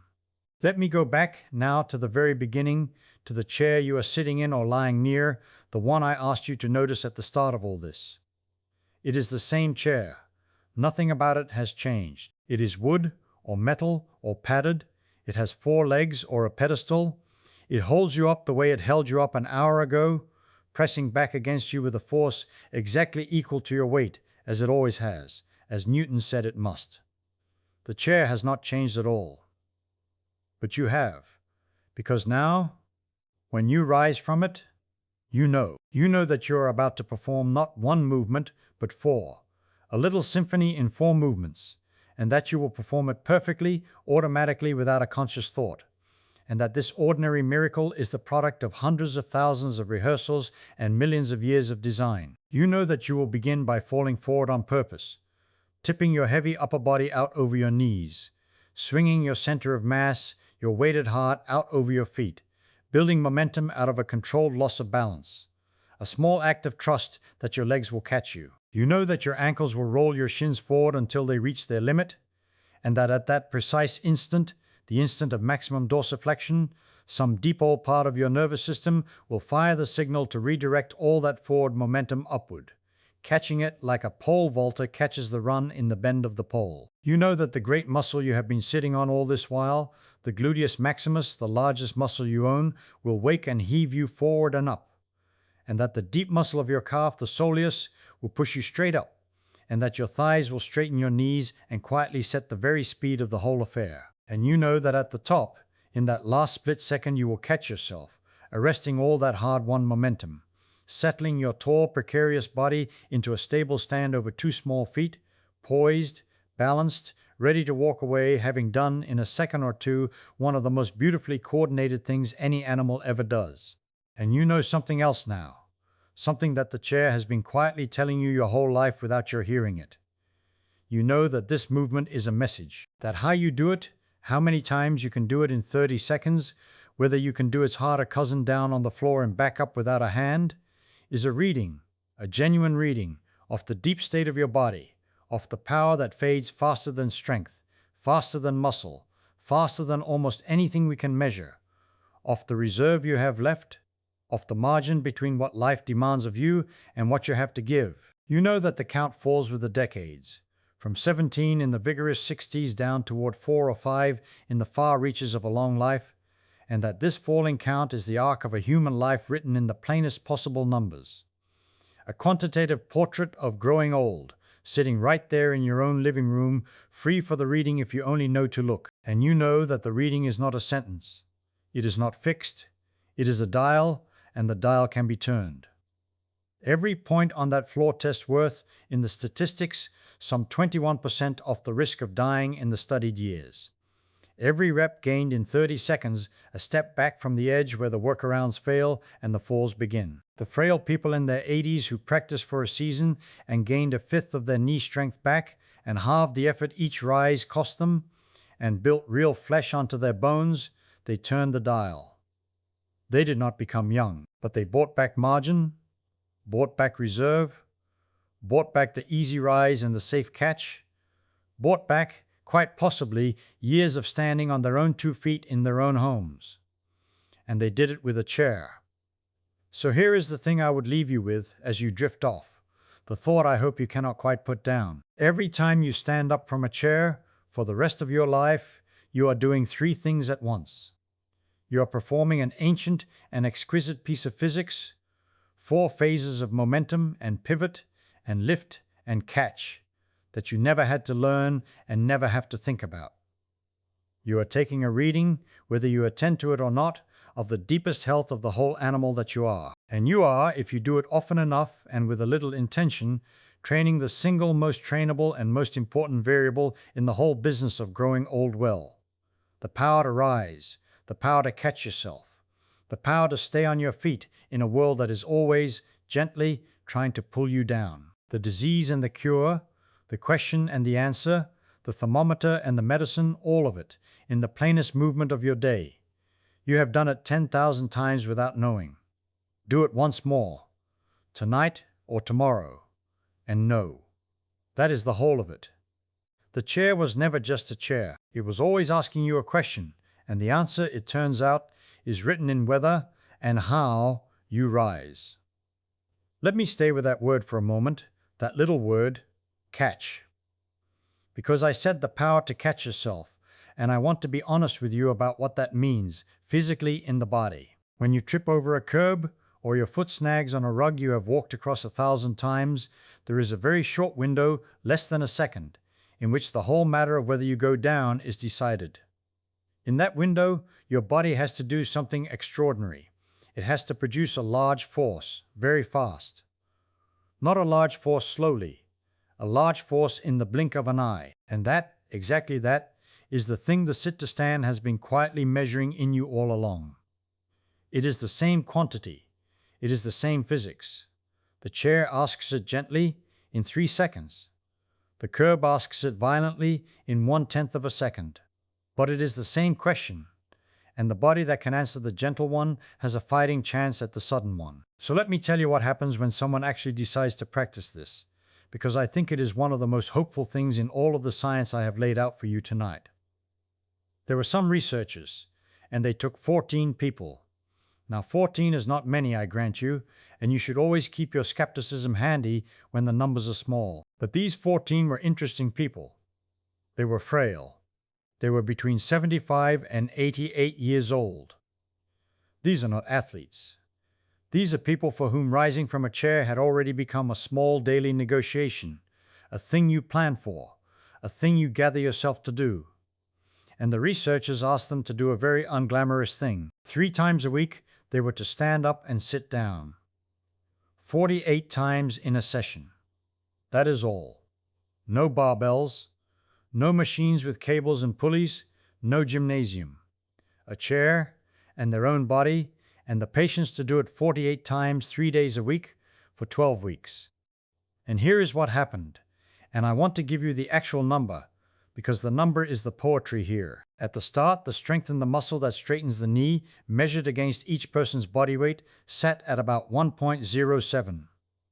I will not burden you with all the units, but think of it as a measure of turning force in the knee for every kilogram the person carried. 1.07 at the beginning. 12 weeks later, 1.31. That is a jump of roughly 22%. In 12 weeks. In people in their 80s. In people who were frail. The muscle that had been quietly surrendering for 30 years turned around and gained back, in 3 months, 1/5 of its power, from nothing but the humblest exercise a person can do. But the number I love even more is a different one, a subtler one. Remember I told you about effort, about how much of a muscle's total capacity a movement demands. At the start, standing up from that chair was calling on about 67% of everything the thigh muscle could give. 67%. 2/3 of the whole tank just to rise. Imagine living like that, where the simple act of standing spends 2/3 of your maximum, so that there is almost nothing left over, no reserve, no margin, nothing in the account for the curb, for the stumble, for the unexpected. After 12 weeks, that same rise cost only 43%. Do you see what happened there? The task did not get easier. A chair is a chair. The physics did not change one bit. What changed is that the person got bigger, in the sense that matters, so the same task now took a smaller slice of them. They built themselves a reserve. They opened a margin where before there was none. And it is in the margin, always in the margin, that safety lives. Now you might say, well, that is 14 people, and I hear you, and you are right to press. So let me give you a bigger room. There was another study, and this one was in a nursing home, and it had 102 residents in it, and their average age was 86. 86. These are people near the far end of the arc I have been drawing for you all night. And the exercise was even simpler. 4 times a day, stand up and sit down. Not a long session. Just 4 times across the day you rise with intention. And they followed them for 12 weeks. Now here is the honest and human part of the story, the part the researchers did not hide, and I respect them for it. Not everybody did it. Compliance, sticking to the thing, is hard, and it is hardest of all when you are 86 and tired, and it is a gray afternoon and nobody is watching. So the researchers split them by who actually kept it up. And the ones who kept it up, even reaching only 40% of what was asked, Those people were 3.5 times more likely to hold on to their ability to rise, or to improve it, compared to the ones who let it slide. 3.5 times, and they gained, on average, a little over 2 kilograms of lean body, real tissue, muscle, and the living scaffold of it, added back onto frames that the textbooks say should only be losing. I want you to sit with the strangeness of that. The whole grim story of aging, the one everybody knows, the one that feels as fixed as gravity, is a story of subtraction. Every year, a little less. Less muscle, less power, less margin. And here are people in their late 80s at the supposed bottom of that slope, adding. Not holding steady, adding. Going the wrong way down the one-way street, and the street let them. Of course, you should not take one study or two and build a cathedral on them.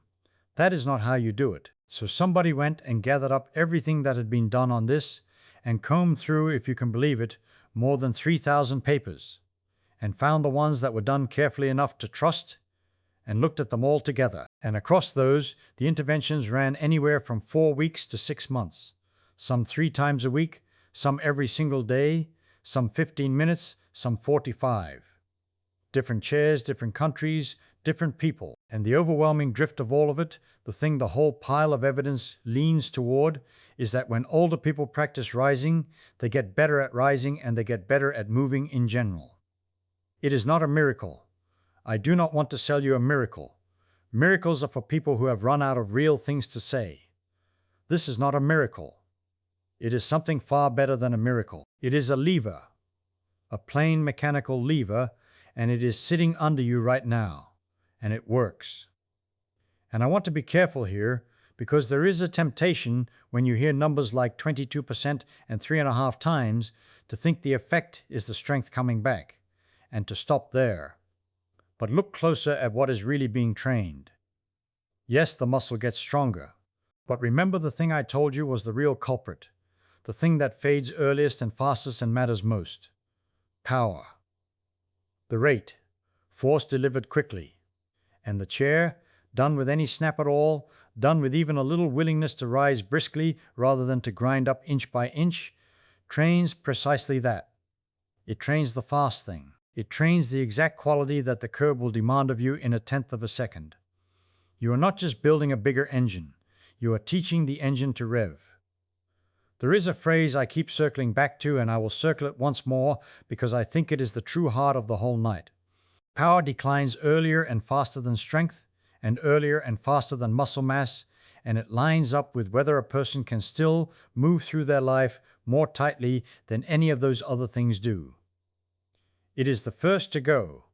It is the one that matters most. And, by a piece of luck so good it almost seems designed, it is also among the most trainable right up into the 9th decade of a life through the plainest movement there is.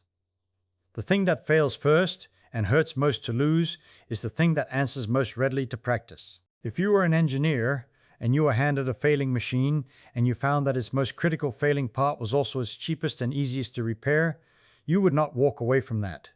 You would fix it every single day. And it would cost you nothing but a chair and a little intention. So let us go back down, one more time, to the small scale, to the muscle fiber itself.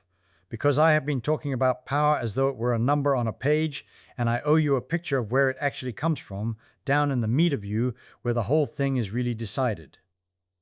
Take a single muscle and cut it open in your imagination. What you find is not one solid thing. The way a rubber band is one solid thing. It is a bundle of bundles. Lung fibers laid side by side, like the strands in a rope, and inside each fiber smaller strands still, and inside those the smallest working unit of all, repeated over and over down the whole length like beads on a string. And in each of those little units there are 2 sets of filaments, thick ones and thin ones sliding past each other. That is the whole secret. Muscle does not squeeze the way a fist squeezes. It ratchets. The thick filaments reach out little arms, grab the thin filaments, pull them a hair's breadth closer, let go, reach again, grab again, pull again. Thousands of these tiny arms rowing in the dark, and the sum of all that rowing is your body coming up off a chair. Now hold that picture, because it tells you something you could not have guessed from the outside. When those little arms pull, the force they make depends on how fast the filaments are already sliding past each other. If nothing is moving, if the muscle's holding still against a heavy load, each arm can grab and hang on and make a great deal of force. That is strength. But the moment the filaments start to slide quickly, the arms have less time to grab before the thin filament has moved on past them. They keep missing. The faster the sliding, the more they miss, and the less force the whole muscle can make. So there is a trade written right into the machinery. You can have a lot of force or you can have a lot of speed, but you cannot have the maximum of both at the same instant. And power, remember, is the two of them multiplied together. Force times speed. Power lives in the middle, in the compromise, where you are making a good amount of force while still moving at a good clip. That is why power is its own separate thing, and not just strength wearing a different hat. It is a property of the arms in motion, not the arms standing still. Here is where age walks quietly into the muscle and starts turning things off. There are two great families of fiber in you. There are the slow ones, patient and tireless, the fibers that hold your head up all day and keep you standing at the sink without complaint. And there are the fast ones, the ones that fire in a hurry, that give you the sudden shove, the quick catch, the leap. The fast fibers are the powerful ones. They are also, and this is the cruel part, the ones the years take first. As the decades pass, the little nerves that command the fast fibers begin to fall silent. One here, one there, and when the nerve to a fast fiber goes quiet, that fiber has no orders anymore. Sometimes a nearby slow nerve reaches over and adopts the orphan fiber and takes it in. But now that fiber marches to a slow drummer. It has been reassigned to the patient army, and so, fiber by fiber, quietly, without any announcement, the fast and forceful part of you is drafted into the slow and steady part of you. You keep much of your endurance. You lose your snap. This is the thing the outside measurements were circling around all along without naming it. When the studies found that power fades sooner and faster than raw strength, this is the machinery underneath that finding. Strength you can hold on to for a good while because even a slowed down muscle can still make force if it takes its time. But power needs the fast fibers, and the fast fibers are being quietly retired. That is why a person can feel perfectly strong sitting in a chair, can push against the wall and feel no weakness at all, and then be unable to rise quickly, unable to catch themselves in the half second a stumble allows. The strength is still in the room, the speed has left it, and nature, when it sends a fall your way, does not schedule an appointment. It does not give you 3 seconds to make your force slowly. It gives you a fraction of 1 second, and it asks for power, and if the fast fibers are gone, the answer comes too late. Let me make that half second real, because it is easy to say and hard to feel. Imagine your heel catches the edge of a rug. In that moment, your body is a falling thing. It has begun to topple, and toppling, like everything that falls, speeds up as it goes. To stop it, you must throw a leg out, plant it, and drive, and you must do all of that before the tipping has gone too far to recover. A young person does this so fast, they hardly notice they nearly fell. The fast fibers fire, the power arrives, the leg snaps out and catches the body, and the whole event is over before the mind has finished being frightened. Now take the same rug and the same heel and give it to a body whose fast fibers have thinned out. The command goes out the same as ever, but the muscle answers slowly. The leg comes out, but it comes out a heartbeat late, and a heartbeat is the whole game. The body has tipped past the point of saving, and this is why I keep coming back to power and not to strength. Because the fall does not test how much you can lift, it tests how fast you can make what you have.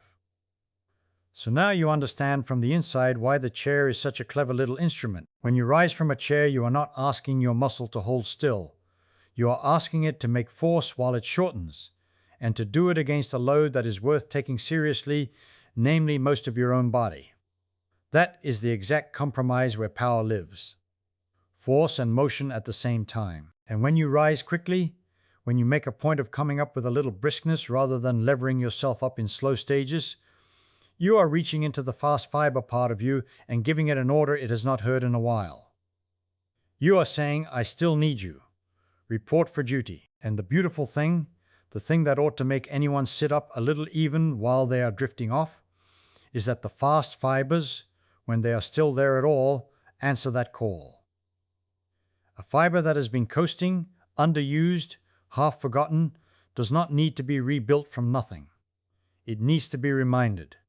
The nerve is still connected. The machinery is still strung together, the thick filaments and the thin ones still laid in their rows, waiting.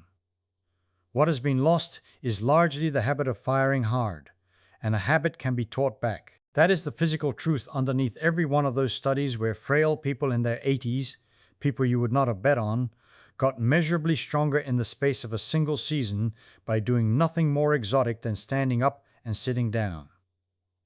Their fast fibers had not all died, many had only fallen asleep, and the chair woke them. There is a lovely honesty in this kind of exercise that I want you to appreciate.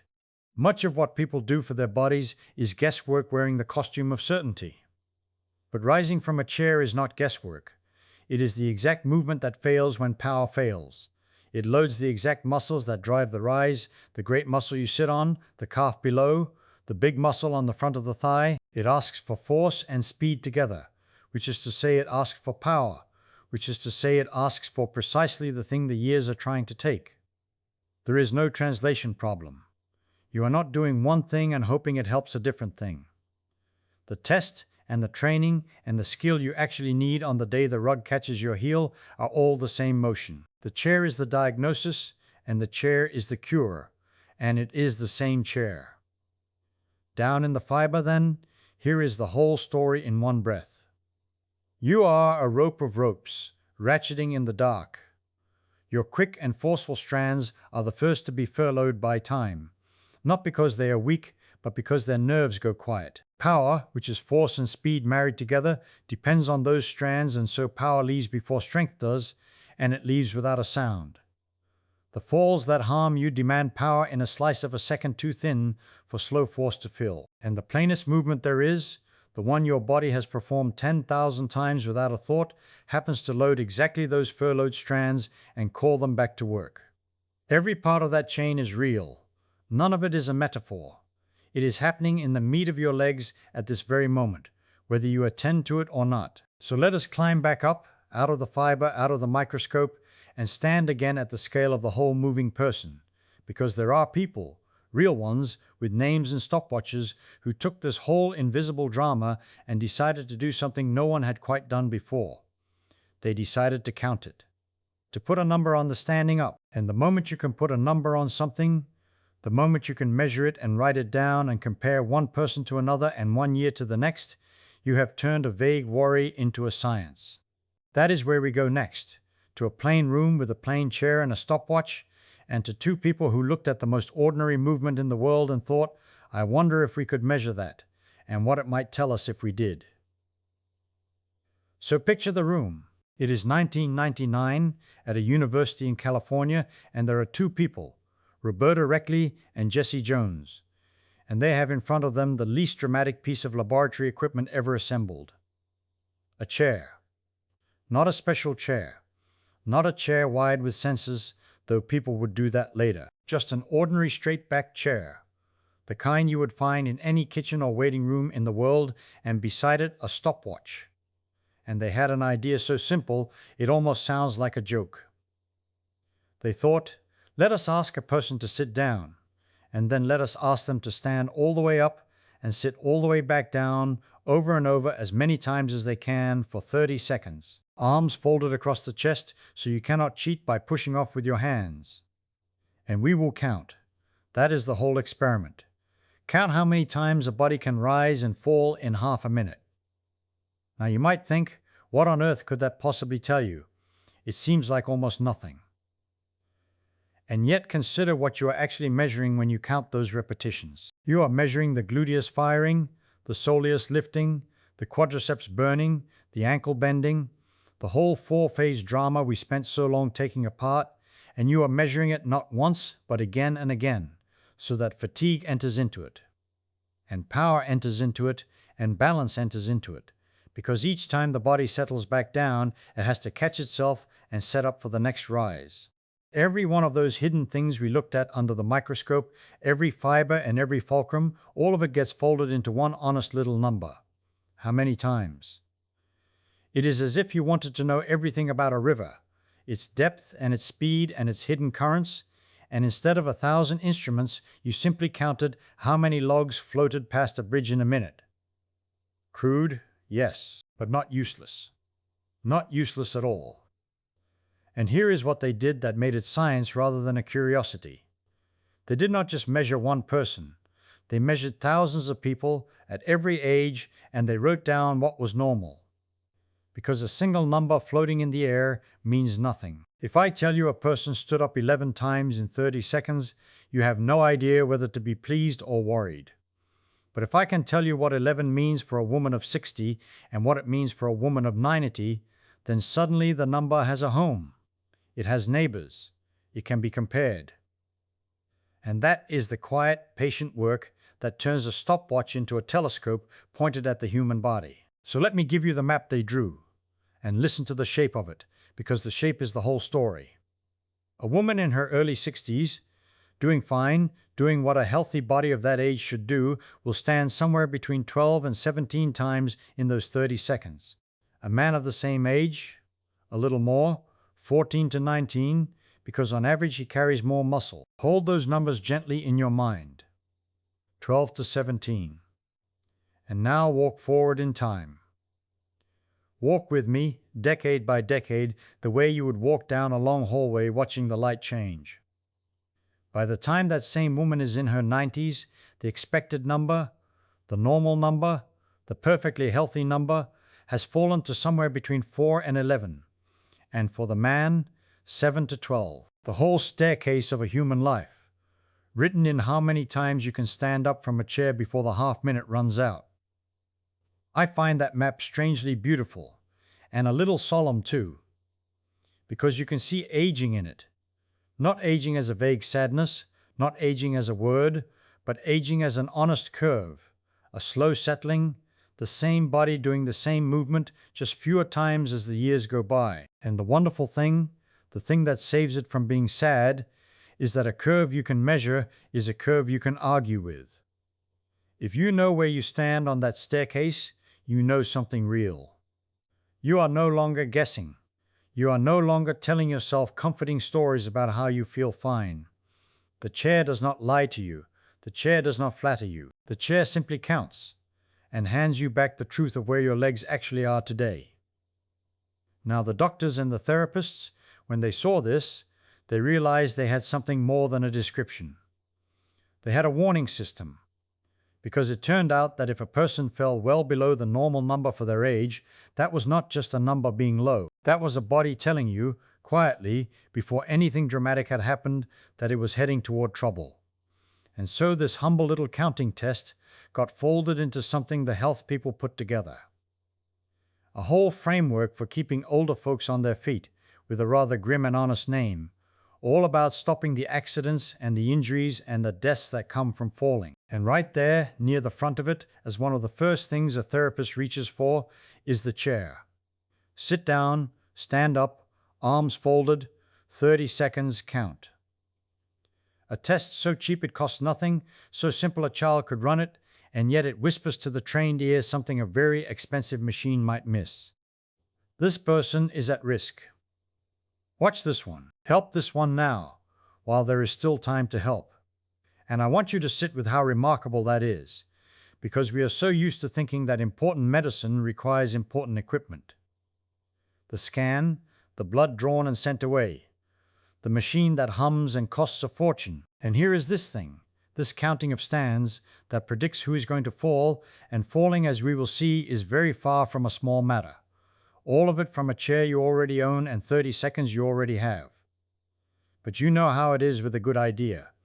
Once one person shows you that the ordinary can be measured, other people start looking at other ordinary things and wondering what those might reveal. And down in Rio de Janeiro, at a university there, a doctor named Claudio Gil Araujo was watching people do something even more basic than rising from a chair. He was watching them lower themselves all the way down to the floor and then get back up again. No chair at all this time, just you and the ground and the pull of the earth. and he scored it in a way I find rather clever. He said, "Let us start you with a perfect 10. 5 points for going down and 5 for coming up, and every time you need a little help, we take a point away. You put a hand on the floor to steady yourself, that is a point gone. You brace a hand on your knee to push, another point. A forearm, an elbow, a wobble where you lose your balance, each little assist costs you. So the score is not really measuring whether you can get up. Almost everyone can get up somehow. The score is measuring how much help you needed, how much of the movement your own legs and your own balance could carry unaided. A 10 means you flowed down and flowed back up like water, touching nothing. A low score means the floor had become a kind of trap, easy to fall into, hard to climb out of. And here is the first surprise from Rio, and it is a quiet one, but it stops you. When they gave this test to grown adults, healthy ones, past the middle of life, past 55, how many do you suppose earned that clean, untouched, perfect 10? Fewer than 8 in every 100? Fewer than 8, so more than 9 out of 10 adults. And these are ordinary people walking around, feeling more or less fine, needed at least a hand, a knee, an elbow, something to get down to the floor and back. We have built a whole world of chairs and beds and raised seats, and in doing so we have quietly lost, most of us, the simple animal ability to fall down to the ground and rise again on our own power. We did not notice it going. That is the thing about this kind of loss. It does not announce itself. It just slips away one small compensation at a time until one day you reach for the coffee table without even thinking, and you have forgotten you ever did it any other way. Now, if that were the whole story, it would be a fine story. A charming test, a surprising statistic about the floor. But Dr. Araujo did the thing that turns a curiosity into something that can raise the hair on your arms. He did what Reckley and Jones did, only he pushed it further. He did not just measure people once and describe them. He measured them, wrote down their scores, and then he waited. He let the years pass. He followed these people forward through time to see what became of them. And what that number on the floor turned out to predict is the number I have been circling this whole talk, waiting for the right moment to set it down in front of you. Because it is not about chairs anymore, and it is not about floors. It is about how long a person is going to live. So let me tell you, carefully and honestly, exactly what he found and exactly what it does and does not mean, because this is where the ordinary act of standing up stops being a matter of convenience and starts being a matter of years.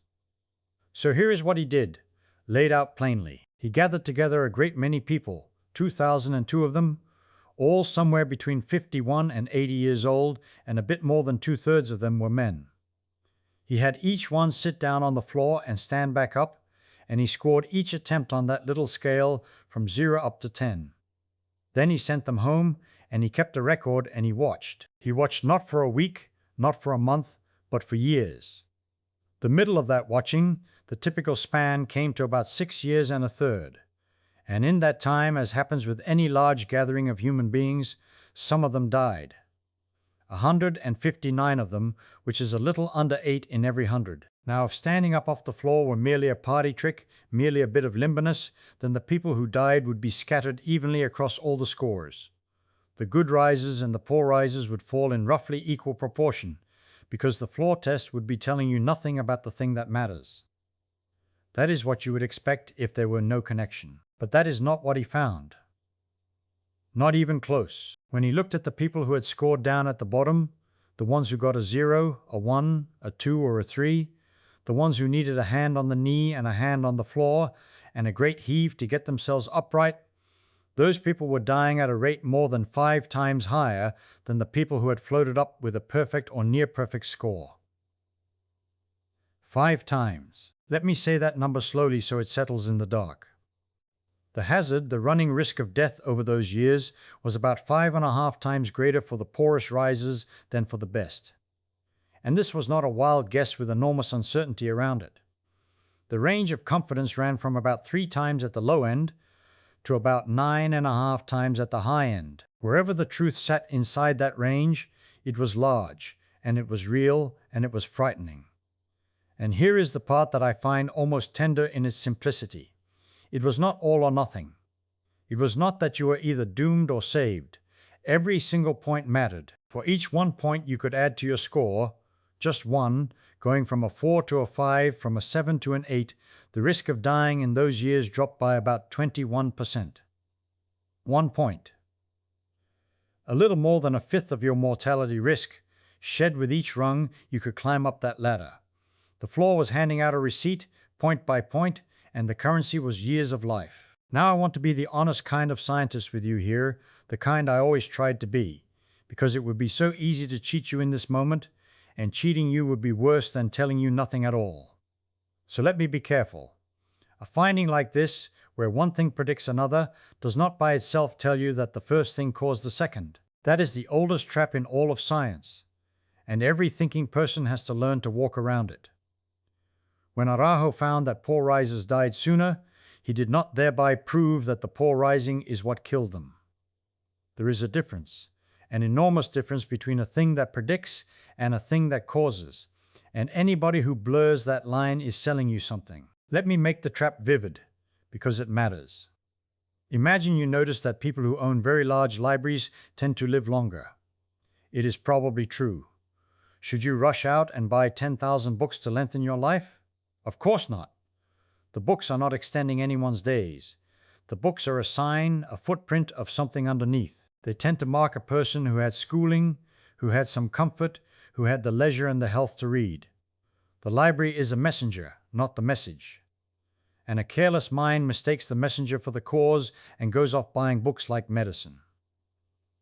So we must ask, with the floor test, is the rising itself the library, or is it something deeper? And the beautiful thing, the thing that keeps this from being an empty coincidence, is that the rising is not some arbitrary marker like a bookshelf. When you fail to rise well from the floor, you are not showing a random habit.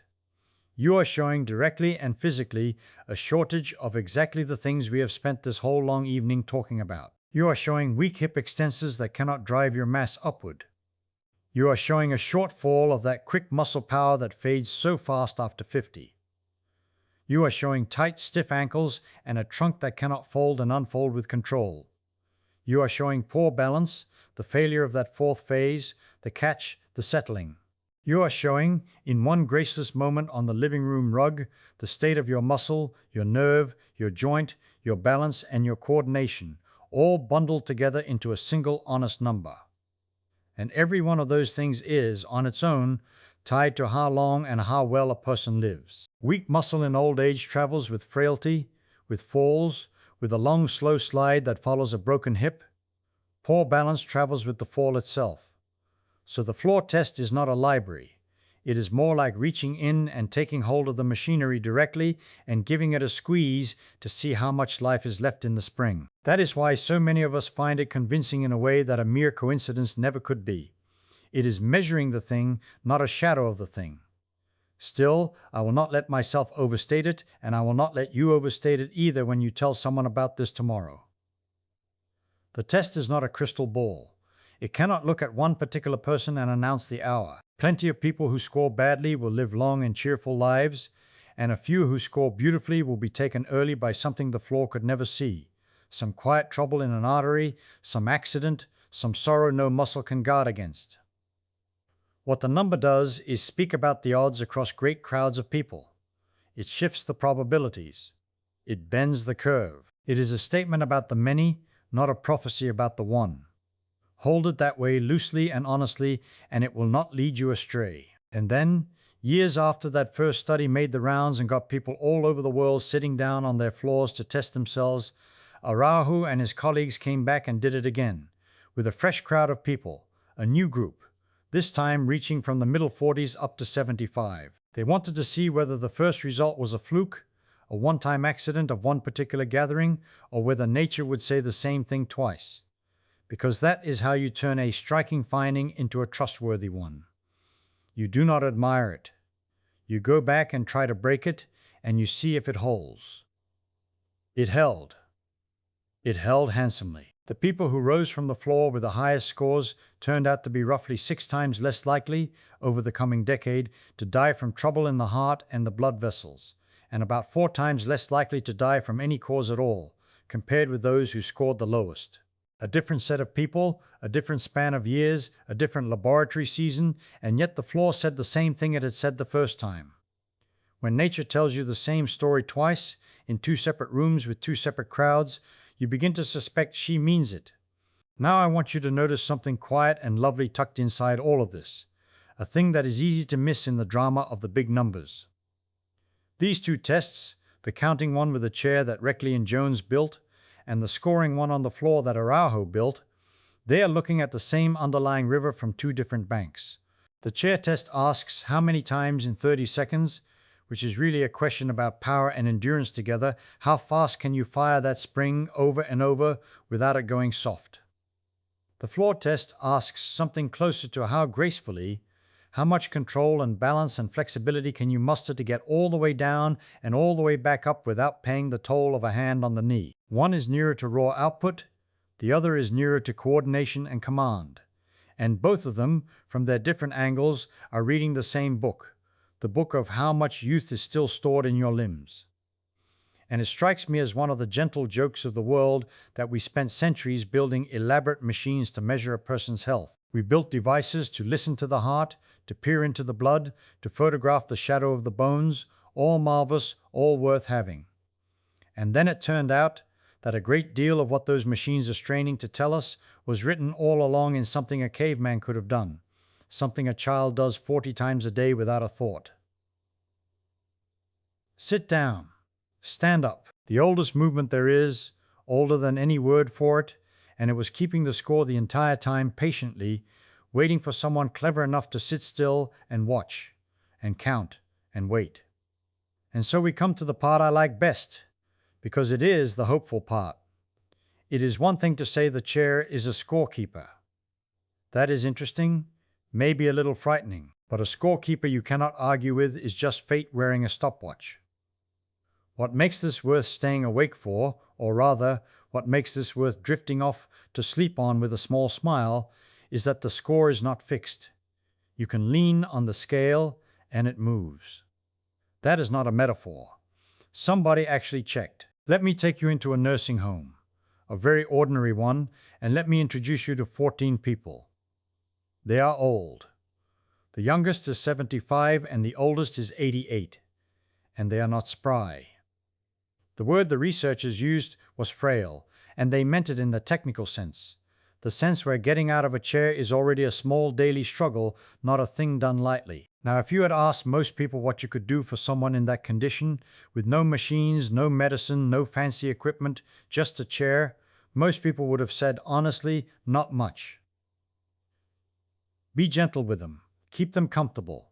That is the quiet assumption about frailty, that it only goes one way, downhill, and all you can do is smooth the slope. Here is what they actually did. 3 times a week, these 14 people stood up from a chair and sat back down. Not once. 48 times in a session. And they kept it up for 12 weeks. That is the entire treatment. No pills, no injections, no special diet I am aware of. Just the oldest movement there is, done on purpose, done with attention, 3 days out of 7 for 3 months. And then the researchers measured the strength in the muscle that straightens the knee, the way you might weigh something before and after to see if anything had changed. Something had changed.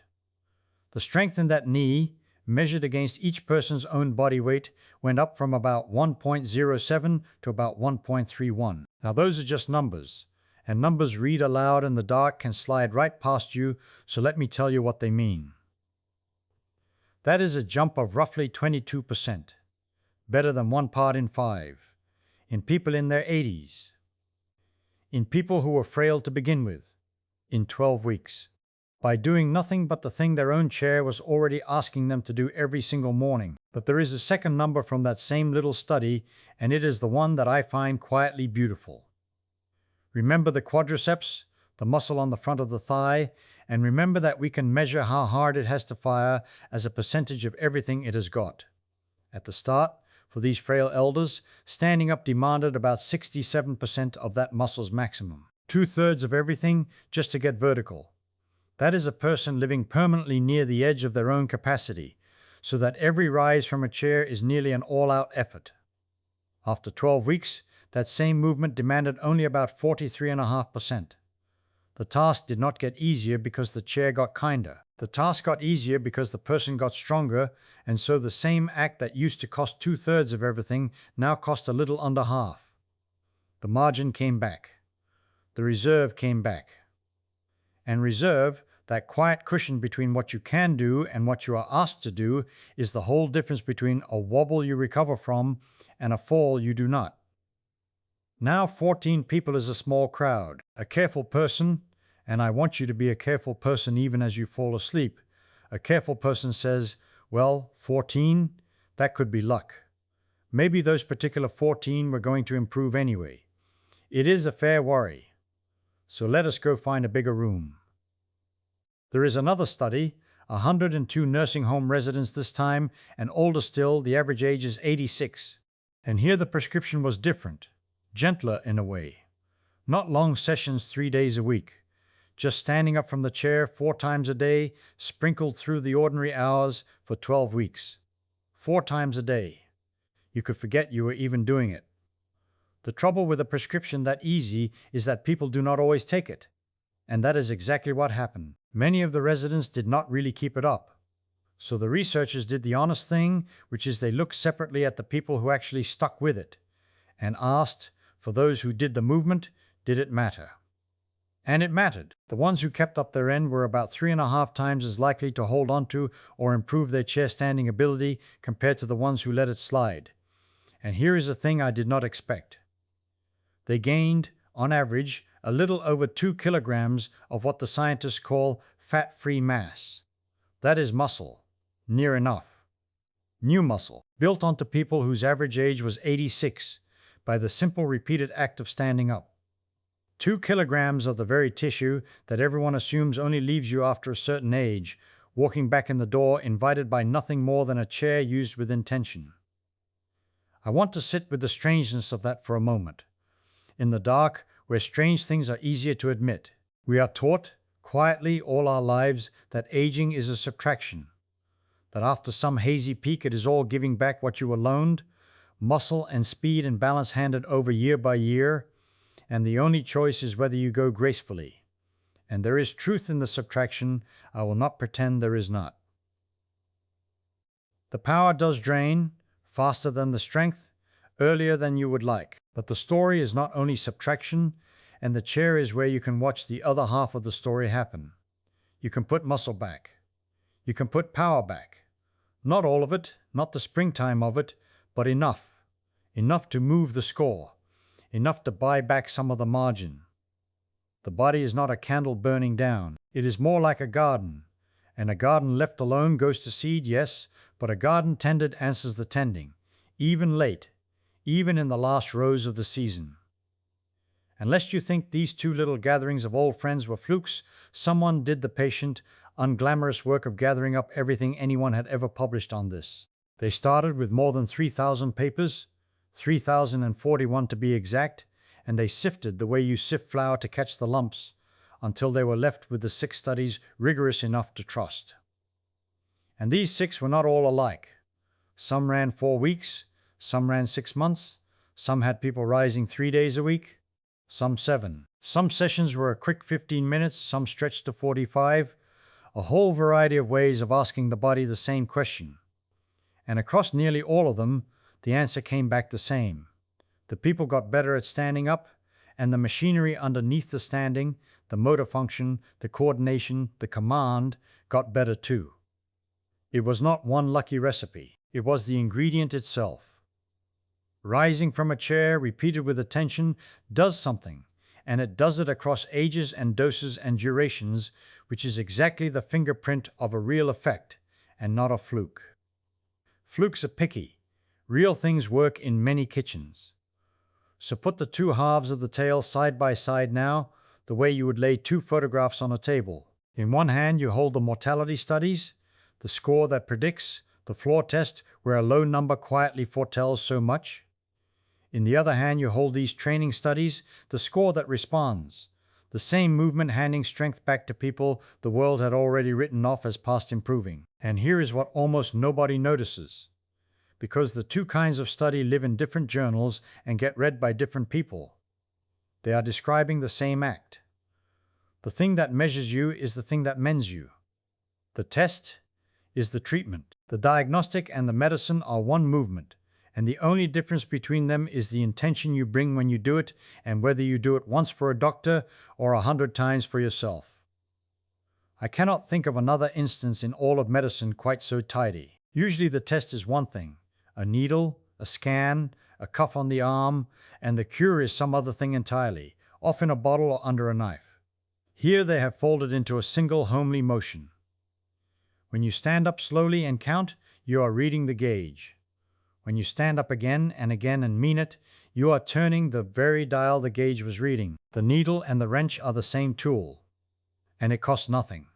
It waits for you in every kitchen and every bedroom and every waiting room in the world, this quiet, dual-purpose machine that both weighs your remaining youth, and if you ask it nicely and often, gives a little of it back. Which brings me, gently, back around to where we began, to the chair you are sitting on or lying near right now, the one you had never once suspected of holding so many secrets. Let me tell you what I find so pleasing about that. When you were a small child, you climbed onto chairs and off of them 1,000 times a day, and you never gave it a thought, because your body had so much extra power stashed away that the whole affair was drowned in surplus. You could stand up in almost any foolish way you liked. You could stand up with your feet tucked back, with your weight thrown wrong, half asleep, holding a sandwich in one hand and a toy in the other, and it made no difference, because there was so much muscle power to spare that the sloppiness never showed. The chair asked you a question every single time, and every single time you answered it so easily that neither of you noticed a question had been asked. And here is the quiet thing that happens across a life. The question does not change. Newton does not change his mind. The floor still pushes up on you with exactly the force you push down on it, no more and no less, and your center of mass still has to travel forward over your feet before your legs can lift you, just as it did when you were 4 years old on the kitchen chair. What changes is the size of your surplus. Year by year, so slowly you cannot feel it happening. The margin narrows. The power that used to drown the question drains away at something like 10% each decade after you turn 30, and faster after 50, and faster still, that grim 2% a year, once you are past 75. And one day, and you will not be able to name the day, the surplus has thinned so far that the question at last becomes audible. You go to rise from a low soft couch, and for the first time in your life you have to think about it. You rock forward. You plant your feet. You mean it. The chair has finally spoken loud enough for you to hear, and what it is saying is simply the same thing it always said. The same problem in momentum and reaction force it posed to the 4-year-old, only now there is no longer enough spare power to answer it in your sleep. I want you to feel how that is almost the whole story of a body's aging, told through one piece of furniture. Not a tragedy exactly, more like a tide going out, so gradually that the shore forgets it was ever underwater.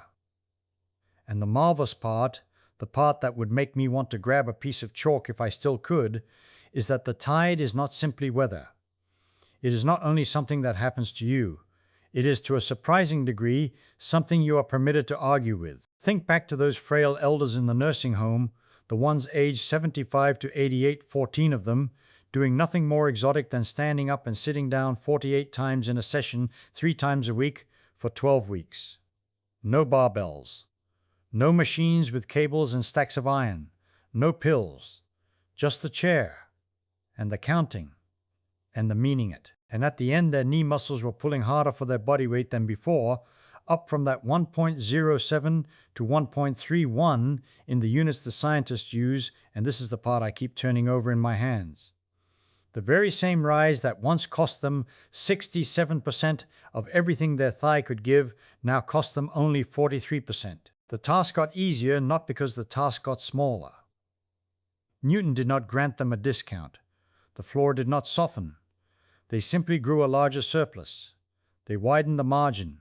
They put a little water back on the shore. That is what practice is. physically, honestly, at the level of muscle fiber and reaction force. When you rise from a chair and lower yourself and rise again deliberately, you are not performing an abstraction called exercise. You are handing your nervous system and your muscles a very specific, very old problem. The problem of moving a center of mass up against gravity through a clever exploitation of forward momentum and the floor's stubborn push, and you are asking them to get slightly better at solving it. And they do. Muscle is not marble. It is not a statue slowly weathering in the rain. It is more like a garden, and a garden answers back to attention. Neglect it and it thins toward that 10% a decade, and then the accelerated slide. Tend it, even clumsily, even a few dozen honest repetitions a week, and it thickens its reply. The frail elders proved it. The nursing home residents proved it. The ones who stuck with it 4 times a day and came out with 2 whole kilograms more of the good tissue, the fat-free mass, the actual engine, and 3.5 times the odds of holding or bettering their chair stand score compared to the ones who let it slide. Now, I do not want to oversell this to you in the dark, because I dislike a salesman and I dislike a liar even more. Standing up from a chair will not make you 20 again. It will not regrow a cartilage that is gone, or reverse every insult the years have handed you, and there are people for whom the movement is genuinely hard and even risky, and they should have a real person, a therapist, a doctor standing beside the chair the first few times. I am not promising you the fountain of youth in a piece of furniture. What the numbers actually say is milder and stranger, and I think more beautiful than a miracle. They say the slope is negotiable. They say the rate of the tide going out is not fixed by fate. They say that of all the things that fade in you, muscle power, the very quality that fades earliest and fastest and matters most for staying upright and mobile, is also among the most willing to come partway back when you ask it to. It is the leakiest bucket and also the most patchable one. That is an odd gift. Nature does not usually make the most fragile thing also the most repairable. Here, oddly, kindly, it did. And this is why I keep circling this humble motion instead of something grander.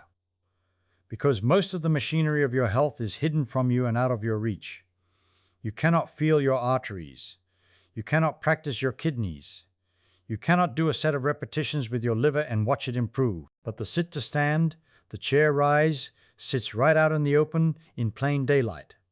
A lever you can actually pull, wired directly to the muscles that keep you off the floor, and off the floor is very nearly everything. Remember the scale of the thing we are pushing against. 1 in 4 people past 65 falls in a year. 14 million of them. Falls that killed 43,000 of them in a single recent year, half again as many as a decade before. $80 billion of medicine spent trying to put broken older bodies back together after they went down. 319,000 hip fractures a year, each one a life bent at a right angle in an afternoon. That whole ocean of harm turns in the end on a very small hinge, on whether, when the moment came, the leg had enough power to complete the rise and enough control to manage the catch, that 4th phase, the stabilization, the settling of the body over its own feet without a wobble. So when you practice the chair, you are not tinkering at the edges of your health. You are training the exact motion that stands between an ordinary Tuesday and the emergency room. You are rehearsing, in calm daylight with no danger, the very skill your body will need to reach for, without warning, when the rug slides or the curb surprises you or you turn too fast in the dark hall. The catch you practice on purpose becomes the catch that saves you by accident. I think of it now almost as a conversation you get to have with your future self. Every rise is a small message sent forward in time. It says, here, I am keeping this for you. I am keeping a little of the power, a little of the margin, a little of the surplus that drowns the question, so that when you are older than I am now and you go to stand, the chair will not have to shout. And your future self, though it can never write back, answers all the same in the only currency the body deals in, which is another day of standing on your own, another morning of rising without a hand held out, another year in which the floor stays a thing you walk on rather than a thing that reaches up for you. That is a great deal of meaning to fold into a motion so plain you have done it without a thought more times than you could ever count.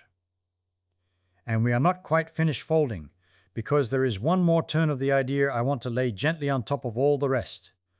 One last way of looking at this chair that I think may be the truest of all. And it is this. All along we have been talking as though the chair were a thing you fight against, a little enemy of gravity that pins you down and dares you to escape it. But I want to turn that picture completely inside out for a moment, because I think the chair is not your opponent at all. I think the chair is the most honest friend you have ever had. It never flatters you. It never lies. Every single time you sit and rise, it takes a reading of you, a quiet and perfectly truthful reading, and it hands that reading back to you in a language your body understands even when your mind is not paying attention. When rising is easy, the chair is telling you something true. When rising is hard, the chair is telling you something true then also. It does not scold. It does not congratulate. It simply reports, the way a good thermometer reports, without opinion, the temperature of the thing it touches. Think about what a strange and wonderful instrument that makes it. In a laboratory, to measure the power a leg can produce, you need force plates set into the floor, and cameras watching reflective markers, and wires running to an amplifier, and somebody with a clipboard writing down watts. All of that expensive apparatus exists to answer one question. How much useful work can this person's legs deliver, and how quickly? And here is the joke of it. You have that same instrument in your kitchen. You have several of them. You have one in the dining room, and one by the bed, and one at the desk. Every chair in your house is a force plate you happen to be allowed to sit on. It is running the measurement continuously, for free, for your whole life, and the only thing the laboratory has that your kitchen does not is a number written down. The chair knows. It simply cannot speak in watts. It speaks in effort, in the little grunt, in the second hand you reach for the armrest, in whether you rock forward once to gather momentum, or twice or 3 times before the seat lets you go. Now remember what we discovered together a while back, the thing that surprised us both. It was not strength that faded first and fastest. It was power. That combination of force and speed, the ability to be strong quickly rather than merely strong, drifting away at something near 10% every 10 years after 30, and then losing patience with you and falling faster after 50. And faster again past 75, where the yearly slide can be near 2% instead of the gentler 0.7% it was in the late 60s. And power, we said, is the thing most closely tied to whether you can actually move through the world. More closely than muscle mass. More closely than raw strength. More closely even than the wind in your lungs. So here is the beautiful part, the part I have been saving. The chair does not measure your muscle mass. The chair does not really measure your strength, not by itself. What the chair measures, what it has always measured, is precisely that quantity which matters most and hides best. It measures power. It is tuned, by pure accident of what standing up requires, to the exact variable that the doctors care about and the body loses first. Of all the instruments you could own, you happen to own the one aimed at the very center of the target. And an instrument that only measures is a melancholy thing. A bathroom scale measures and only measures, and people come to dread it, because it tells you the truth and offers you nothing to do about it in the moment. But the chair is not like the scale. The chair is that rare instrument that is also its own remedy. The very act of taking the measurement is the act of improving the thing measured. When you stand up, you read your power, yes. But you also build it. You cannot separate the two. Each rise is simultaneously the question and a small piece of the answer. Imagine a thermometer that made you a little warmer each time you checked it, or a ruler that made you a little taller with every measurement. That is what you are holding when you put your hands on the arms of a chair. Recall those 14 frail people, 75 to 88 years old, who did nothing more exotic than stand and sit.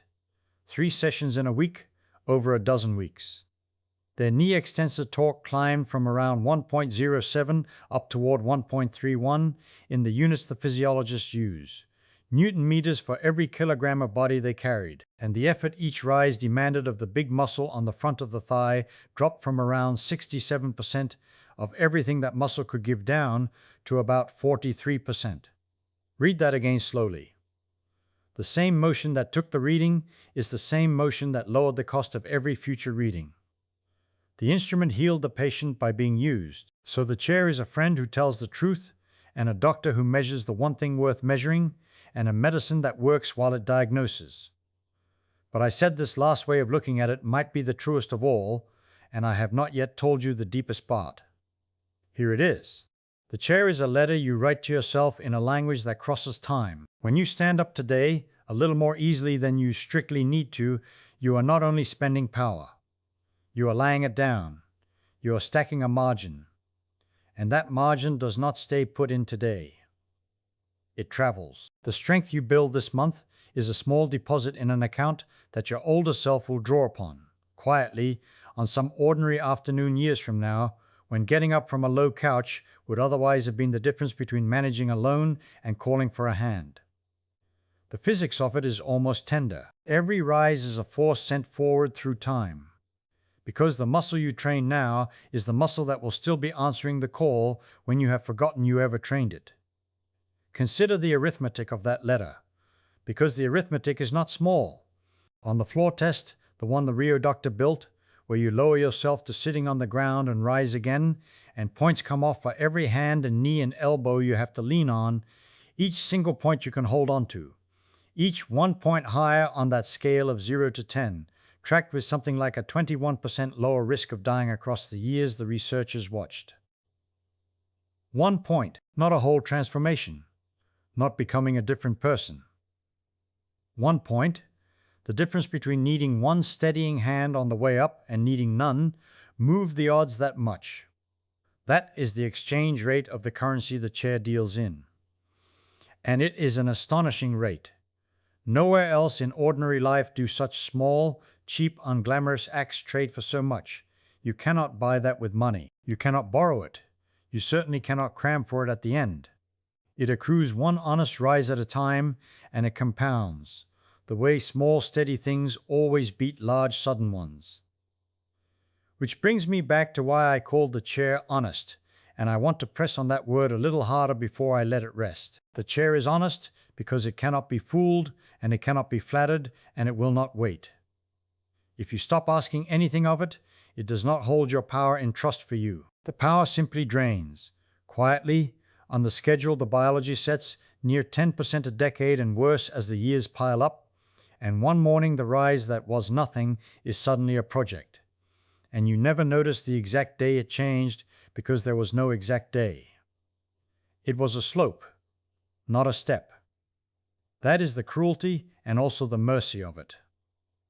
Cruelty, because the loss hides. Mercy, because a slope can be climbed back up the same way it was descended gradually by the same small motions in the other direction. The body that forgot how to make power can be reminded. It was reminded in the nursing homes. It was reminded in the frail. There is nothing in the whole picture that says the drift is a one-way street. The chair will meet you wherever you are and take the reading, and if you let it, begin the mending that very afternoon on the very first rise. So I have given you the chair as enemy, and then taken it back and given it to you as friend. I have given it to you as thermometer and as ruler and as the strangest instrument in the house, the one that measures the exact thing worth measuring. I have given it to you as a medicine you already own in every room. And now I have given it to you as a letter across the years, written in the only ink the body keeps, sent to a self who cannot answer except by rising. All of that, all of it, folded into a motion so ordinary that you have performed it more times than there are stars you could name, without once, until tonight, suspecting how much was hidden inside it. And yet there is a last thing, smaller than all of these, and larger too, that I have been circling this whole while, and I would like now very gently to set it down where you can see it plainly. It is this.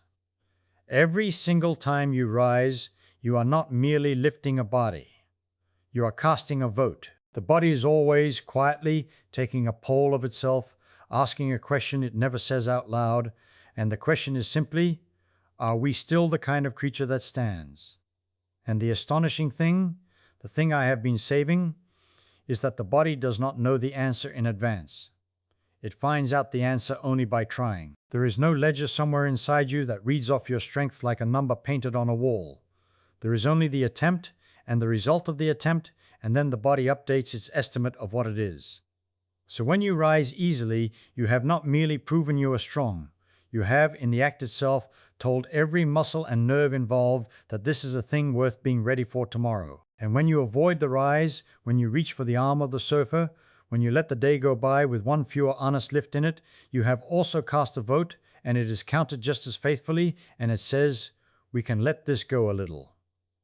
The body, being thrifty, being the most economical machine in all of nature, listens. I want you to feel how gentle and how merciless that arrangement is at the same time.